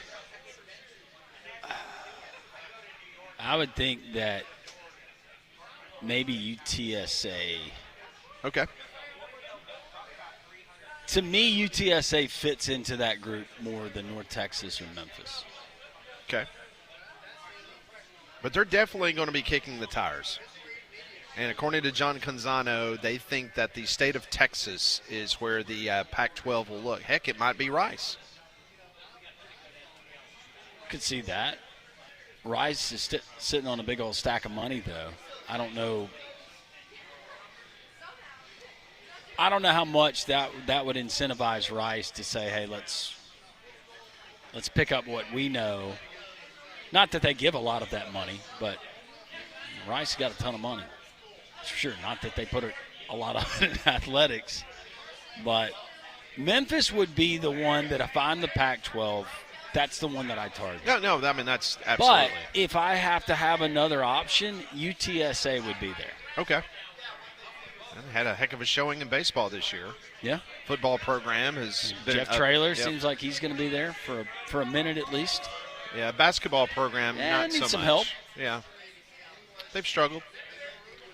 So keep your eye out west as the Pac-12 apparently is potentially looking at expansion, and they could be knocking on the conference that UAB is currently in. Don't think UAB would be one of those teams just because of the travel costs out west. But we'll see what happens. I would hate to see Memphis go away just because of that rivalry. Not that we couldn't play them in the non-conference because that's continued, but I'd like to have them here for football as well. There's no doubt.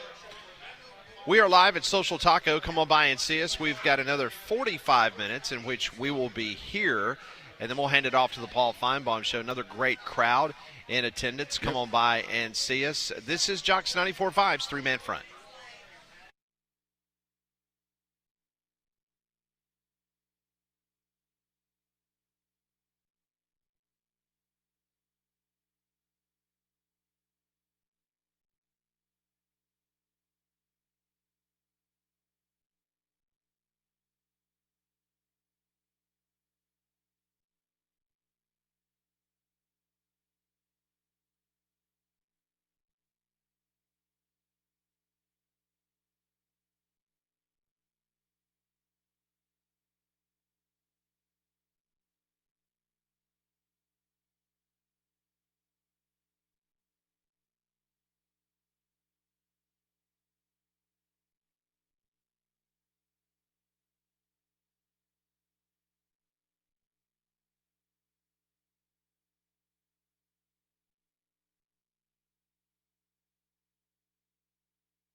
116, Jox 94.5. A little bit of warning, Conrad. FSU Dave just said that you're talking a really big game. Tide better win. He's ready. It's early June. I'm feeling real good. We're paying up, baby. We'll see how good he feels come August the 23rd, the week before the game. I'll tell you what, I was feeling great this morning because with Conrad Van Order's help yesterday on the show, we had our Prize Picks player projections. If I remember correctly, it was more or less 5.5 strikeouts for Chris Sale. He had a season best 11. Doubled and it. then I asked Conrad, I said, Nick Pivetta, he's going up against the Dodgers, 4.5, more or less. Seems easy. More. Conrad said, no, go less. Guess what? We were a winner. That's what it takes with Prize Picks. Daily fantasy users, they're gravitating to Prize Picks because you can earn real cash. You can win real cash, up to 2,000 times your money. And right now, if you fill out your account, you download the Prize Picks app, you enter promo code WJOX, your first $5 play, win or lose, you get $50 instantly back to the account. Make sure you enter promo code WJOX, the $5 play, win or lose, $50 instantly from our friends at Prize Picks. We are going professional baseball tonight, and we have a demon and a goblin with one Max Fried. Max, hope you're doing well. 3.5 strikeouts, more or less, Conrad. This is one of those Taco Tuesday Prize Picks specials. So 3.5, they're really enticing us. What do you think they do today? Max Fried, does he have more or less than 3.5 strikeouts versus the Royals? Oh, he's been absolute money this year. I mean, he's not a big strikeout guy, but always got to get his 4. Yeah, absolutely, I'm going more for Fried. The other side of the coin, I go to Pat Smith, who is a diehard Cardinals fan. He has got Michaelis on the mound, his favorite pitcher ever. I wouldn't go that far. Miles Michaelis taking on the Blue Jays, 2.5 strikeouts. Really low number, more or less? I'm going to go more. You're going to go more. All right. So we're going more on both. If both of those player projections hit, I'm a winner. You can be a winner too. Prize Picks all season long. So over the weekend, Michigan wrapped up its 2-day hearing before the NCAA's Committee on Infractions, which is examining potential punishments for impermissible scouting and sign stealing orchestrated by former football staff member Connor Stallions. The final resolution to the case likely will come later this summer or fall. Infractions decisions usually take about 3 months before they come down.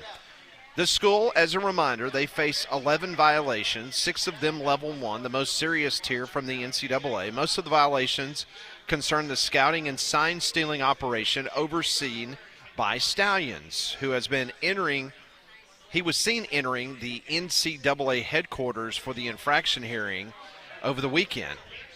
I didn't think he was going to cooperate. You remember that in the Netflix documentary? Yeah, and the guy has been boastful about lying the whole time. Why do you even want to talk to this guy? Yeah, so now he's showing up and he's giving testimony to the NCAA over the weekend. Michigan is expected to suspend Sharon Moore, the head coach of Michigan, for weeks 3 and 4 of the 2025 season, part of their self-imposed penalties after he deleted a thread of 52 text messages from Connor Stallions. So delete 52 text messages Just from clearing a guy up that's space, man. Yeah, that's exactly what he was doing. So what do you think? Connor Stallions seen at the NCAA office being interviewed for the investigation, and so now this is, I guess Michigan is looking for just a rubber stamp in regards to what potentially is going to happen. I don't know. This is what's going to be fascinating about this College Sports Commission or whatever when it comes to football and these kinds of cases, that enforcement arm. Not that this would ever come up again, but are they going to have real teeth? Are they going to be active on following up on things that apparently the NCAA was made aware of by different member institutions from the Big Ten while this was going on and before it ever hit print or made airwaves? Fascinating to see, but yeah, I don't think a whole lot comes out of this. If you're Connor Stallions, your love for Michigan, the depths, and I say depths because it's really low, that you were willing to go and then go brag about it for your 15 minutes of fame, maybe more than that, with a Netflix documentary. No, they're not going to give him anything. All of that evidence has been burned. It's gone. Yeah. I think this will be all right, let's just go ahead and give him the 2-game suspension. Yeah, he's got Okay. the 2-game suspension. Y'all want 3 and 4. That's fine. Just move along. Keep your national title. Yeah, we'll let you keep that. It's no big deal. I was having a conversation yesterday with a couple of people at the ballpark, and we're talking about the College Sports Commission and what potentially is going to, give enough teeth. You know what I'm saying? That is going to be able to stop some of the stuff that you and I have heard from quite some time in regards to the NIL and some of the things that has been going on. And they really are putting a lot of faith in the College Sports Commission. And I'm not trying to be a naysayer, but we're yet to see the rules. And just like Christy Dosh told us last hour, a lot of these executives at these schools, whether you're a president or athletic director, they're like, we're yet to see, okay, if Landrum Roberts, if he breaks this rule, then what's the repercussions? Yeah. Are you just going to say, hey, we're gonna vacate your wins? Or are we going to actually take away NIL money? Are we going to what is going to be the penalty moving forward with this new organization? Yeah, maybe it's your allotment of NIL money that you can draw from. I think the tampering is something that we heard from a lot. But here's the problem. The more I thought about tampering is in casual conversations or, they were talking to him mid-season. We found that out. Or, hey, we knew this was going on. The problem is I think to some degree everybody tampers. So when you want to present your case or you want to send it in anonymously, you better be careful if you start pointing fingers, because if you're guilty of the same thing, then there's a good chance that either a student athlete that was on your roster or is on your roster now, if somebody gets them to talk and they have evidence that one of your staff, it is blatant right now, folks. It is blatant where there are schools, and not in this state. I'm not saying nobody in the state has ever tampered. I'm just saying there are schools, one in particular in the SEC, making no bones about it. We're desperate. We want players. And we're ready to pay top dollar. Not even disguising behind a burner phone or anything else. This is Coach so-and-so. Clear violation. You can't be doing it. Not supposed to happen.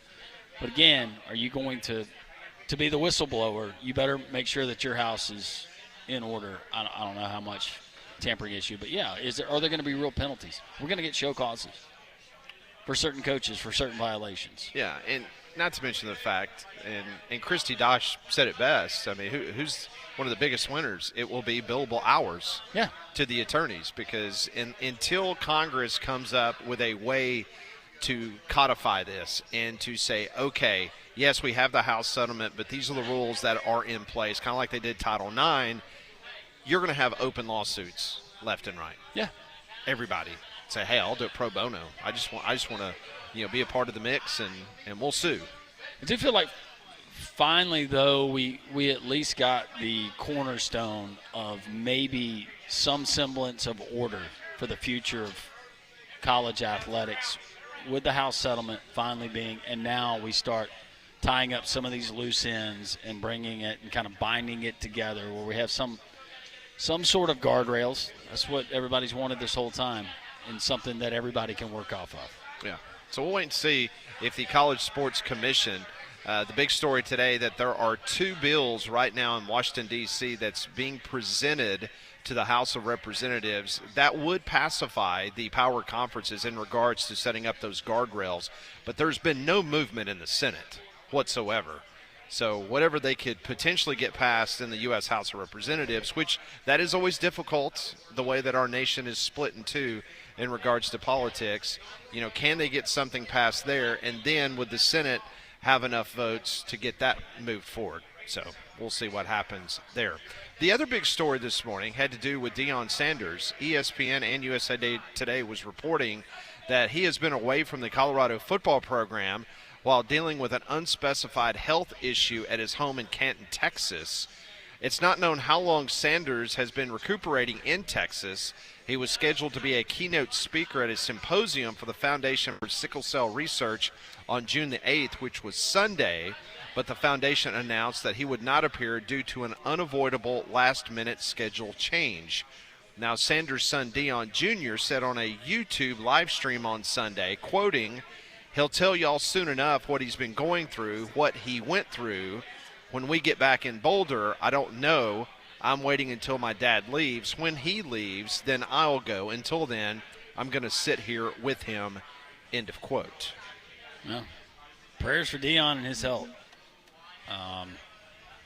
Because it has been a fascinating watch, but I do think that you like him, you don't like him. I think deep down, I think that Dion actually cares for those players and not just ones that share the same last name. Yeah.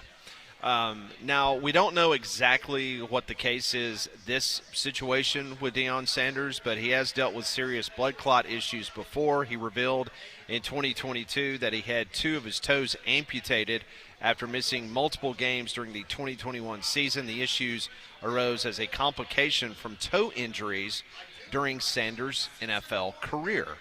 So no word on this latest health issue with Deion Sanders.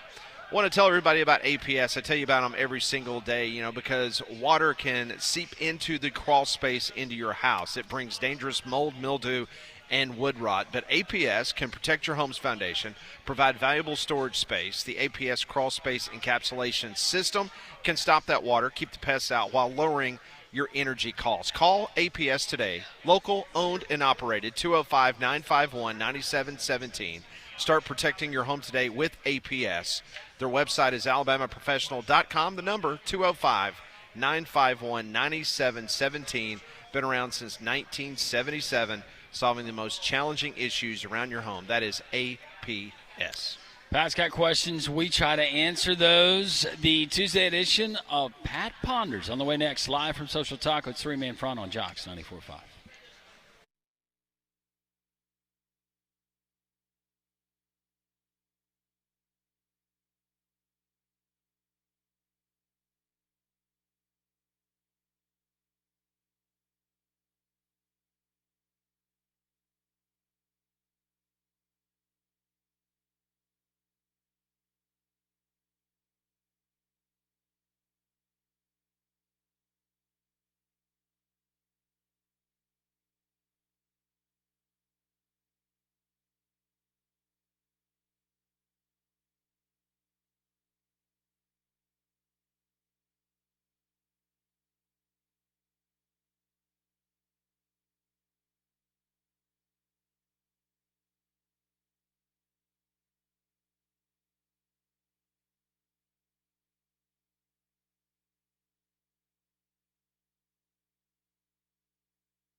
131, welcome back in. It's three-man front on a Tuesday, a Taco Tuesday. We're in the Terrace. Howie, one of our first-timers. We've got folks from Lincoln, Nebraska that are here as well. Joe Leonard's still hanging out. We got Steve from Tuscaloosa, big Braves fan. There they are. Go Big Red. Go Big Red. Go Big Red. Do they know that I'm personal friends with Spencer Swellenbach? I'll have to tell them. I don't Yeah. think they do know that. Okay. He sent you a cameo. You sure did. I appreciated it. Thank We you. appreciate them being here. Matthew's still hanging out, still sporting his Stallions gear, but we appreciate all of you joining us. We're here every single Tuesday here in the Taco Terrace. Social Taco is the place in the square in Homewood. But don't forget about the half-off happy hour after we leave 3 to 6 Monday through Friday. Half-off drinks and appetizers. Wonderful menu. But also don't forget about the brunch Saturday and Sunday, 10 to 2:30 on Saturday and Sunday. You got the bottomless, topless brunch and so many things to choose from. SocialTaco.bar for more information. All right, I come up with this every single day. I give 5 questions. They give me 5 answers. Brought to you by Courtesy GMC. This is Pat Ponders. I want to know what you're thinking.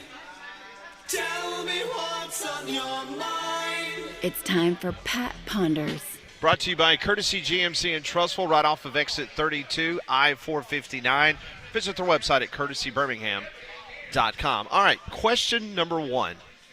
If the Stallions' future in Birmingham was dependent on season ticket sales, would you personally buy a pair of seats for next season if it guaranteed their stay? Yes. I would, yeah. Take a friend, take my parents. All of us could go. Absolutely. Yeah, there's no doubt. Conrad? We thought you were having a medical emergency. Yeah. Yeah. Yeah, Sorry. I was for a second. Yeah. Were you really? I was. I will. I'll buy a set of season tickets for me and Paige. Are you okay? No, don't ask him any more questions. I Do mean- what you got to do, Conrad. I mean, why does it sound like we're twisting your arm to support the community? I think he was trying not to while the microphone was on. Yeah, we're all good. Okay.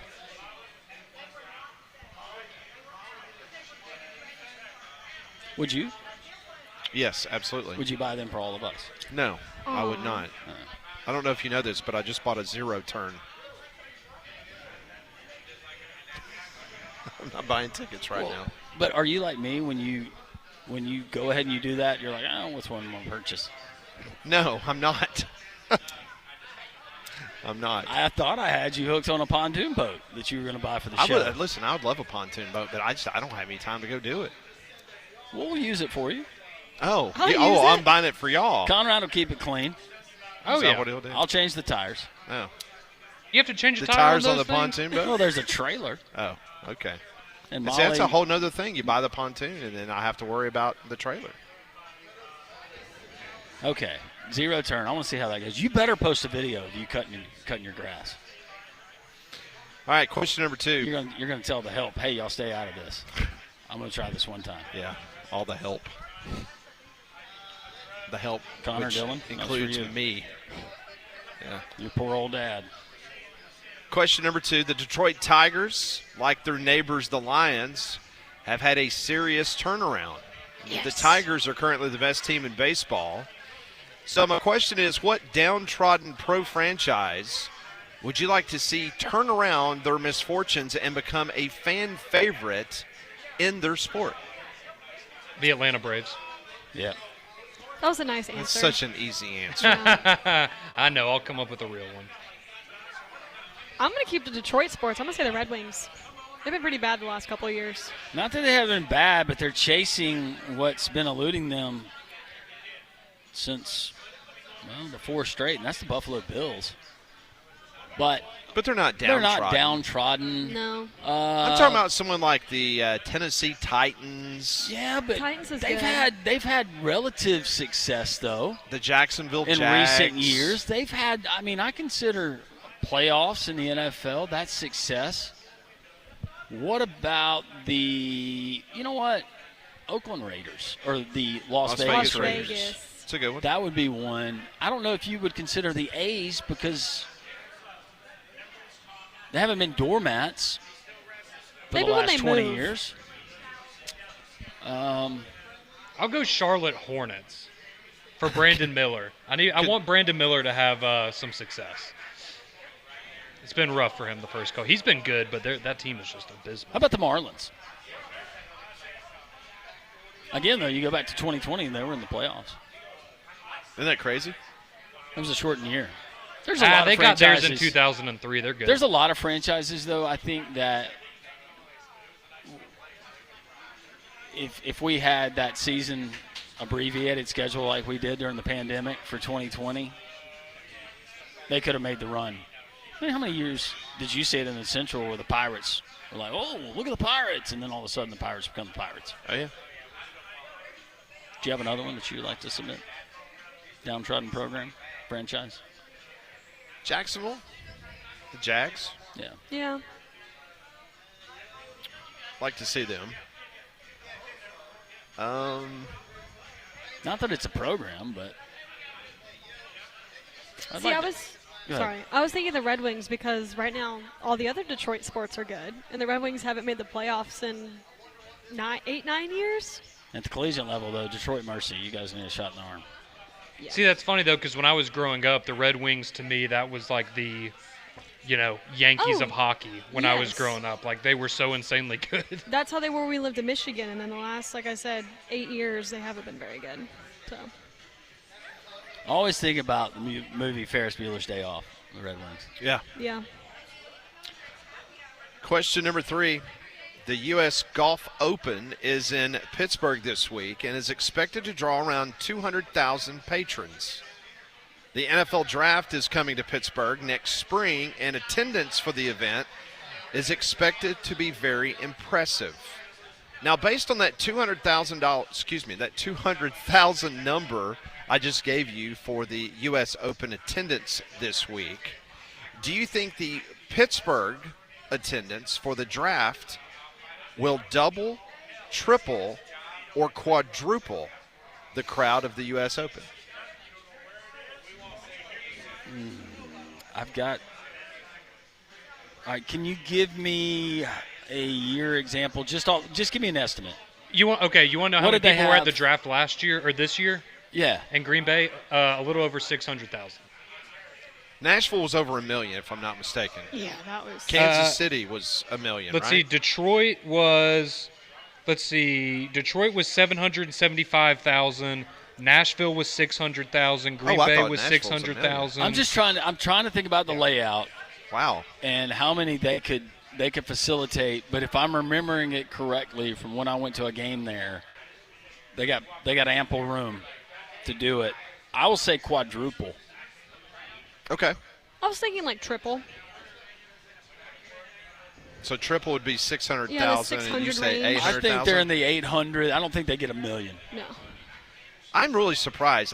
For whatever reason, I thought what took place in Nashville, I mean, it was every night. I would have guessed that was the biggest attendance as well. Wow. That is very surprising. Very much so. All right, so you said quad. Mm-hmm. You said triple. And what did you say, Conrad? Triple. Triple? Yeah. Okay. So, yeah, 200,000, that's a huge crowd for the U.S. Open this week in Pittsburgh. So, all right, question number 4. On a scale of 1 to 10, how confident are you that the College Sports Commission can enforce the rules to keep boosters from offering bogus NIL deals?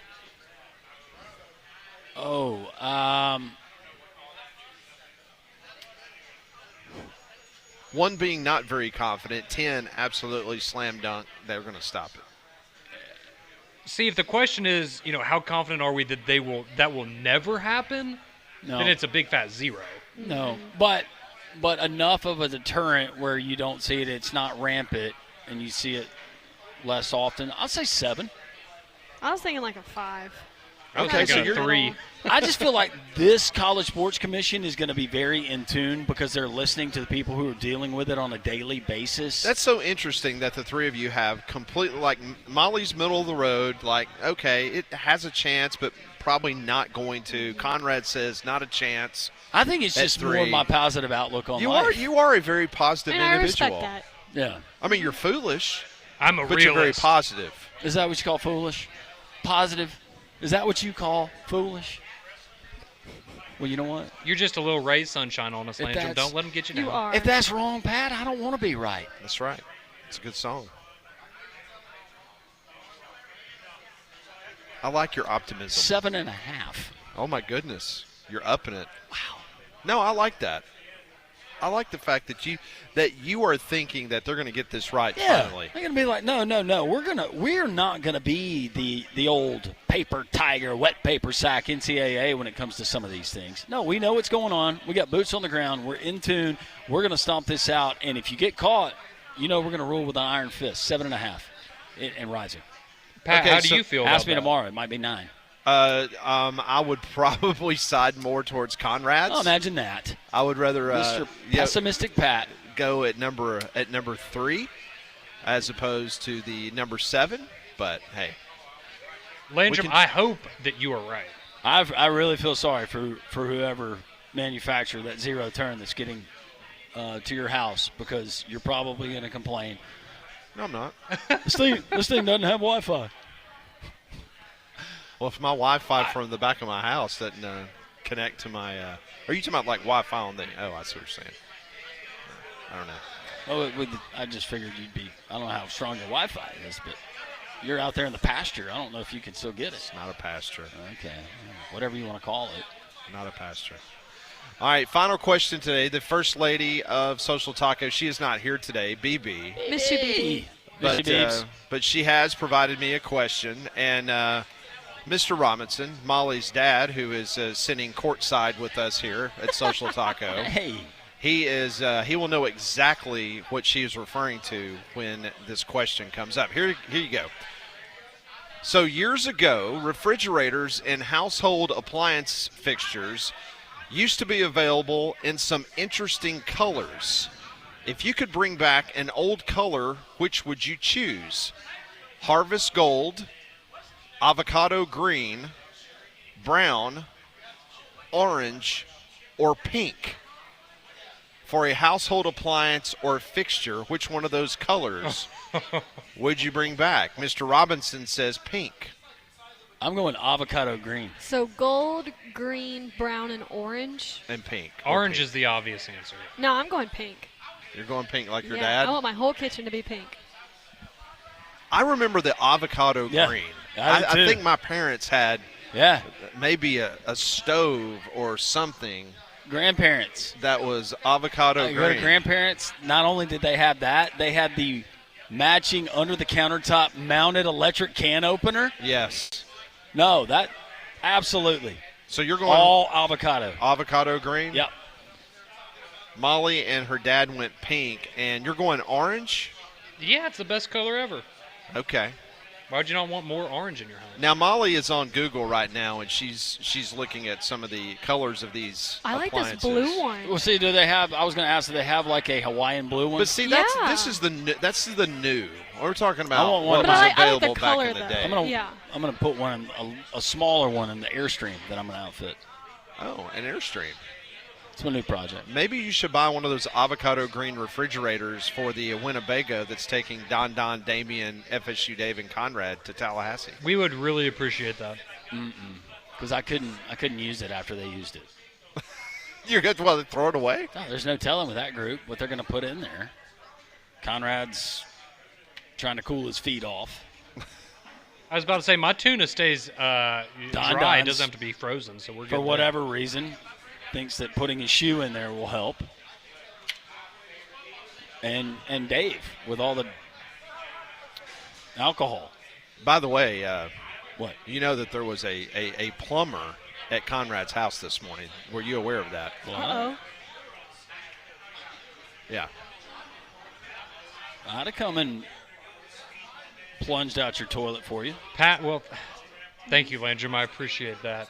Yeah, Pat had this whole narrative laid out for how my morning was going to go with the plumbers, and unfortunately, Pat, it didn't go that way. But it didn't. No, it did not. No, I just envisioned like a guy showing up at the front door wearing like the Merry Milkman overalls. Yeah, with unbuttoned. With no shirt on. Yeah, unbuttoned to his navel. And he was just carrying a plunger, and it happened to be Bucky McMillan. Well, I thought it was odd when he got there around 8:30, and he was like, "Oh no, I'll wait until you leave for work to come inside." So I thought that part of it was kind of odd, but I don't know if that's just kind of their customer service. Way By of the doing way, things, but FSU Dave has just texted in, and he said that you will not be allowed to shower in the RV. oh, that's not a problem for me. Those RVs, it just depends on the bathroom. I lived in one. Yeah. For a summer in the middle of nowhere in Alabama. I was working for my stepdad. Me and my stepbrother lived in one, and those showers. I know you can get the deluxe ones, but you might as well just take a garden hose. You got. I mean, you're more in tune with the Love's truck stop as opposed to do it inside your trailer or camper, right? Yeah, a lot of times I'll just like when you're just traveling, you'll just pop not into even Love. traveling. I'll be like, babe, I'll be back in an hour and a half. You already have one marked out for Atlanta? I have. The path to Atlanta? I'm very superstitious with my numbers, Okay. so I have a special.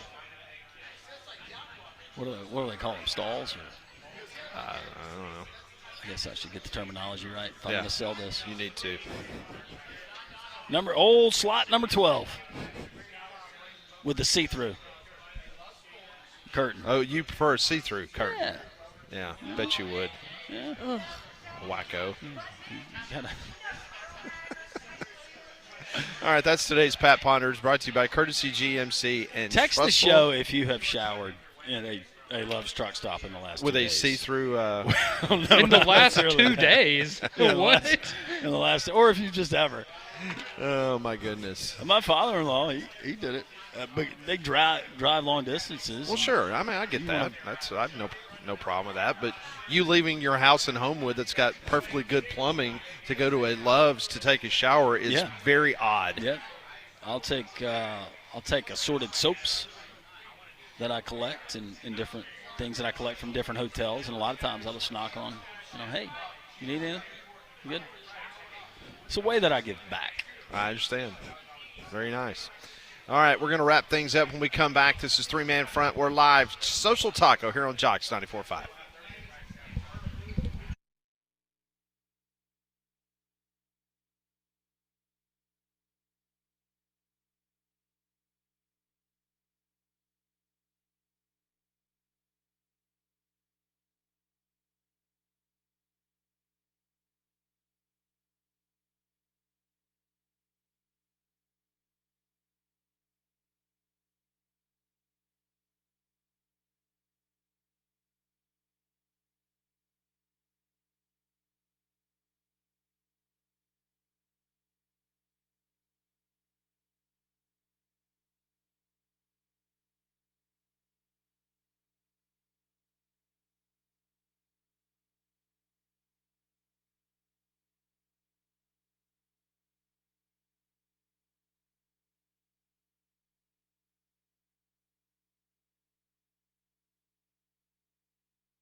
It is 152, Jox 94.5. Appreciate everybody stopping by and seeing us today at Social Taco.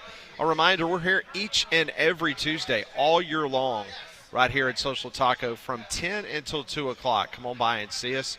Added some incredible items to the menu about a month ago, and it has been incredibly well received. So come on by and see us every Tuesday from 10 until 2 right here on Jox 94.5. A lot of talk today, again, about the House settlement.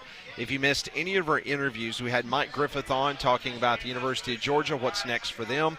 Nathan King from Auburn Undercover, we talked about the Auburn football roster, what the expectations are for the Auburn Tigers moving forward in 2025. Also, we talked to him about a potential quarterback competition. You can go and you can download the Three Man Front podcast and listen to that. Along with Doug Bell, gave us a preview of the U.S. Open coming up in Pittsburgh. Christy Dosh, NIL expert, she joined the program at 12 noon. So if you missed any of those interviews, you can go download those. Tomorrow we'll have Brian Edwards on the program from Vegas Insider. He will give us an NBA pick for tomorrow night and some other. We've been kind of running the gamut with some college football win totals. He will join us to talk about that. Also, Ben Portnoy, who's been all over the House settlement. Also, he has been in attendance at the same convention that Christy Dosh is in regards to the administrators around college sports. He is going to join us and talk about what he's been hearing in regards to what's going on this new college sports commission. So a lot to get into tomorrow on the program. You guys are always so interactive and entertaining. We love your text on the Jox text line, 205-834-9450. We take you there now. And Hastings, good friend, texts into the show, and he says Conrad wouldn't have to call the plumber so much if he stopped waffle stopping or did a better job with it. This is true. This is a fair point, Hastings. Pat found something online. There was a woman a lot like Paige that was having trouble with her husband and some of those issues.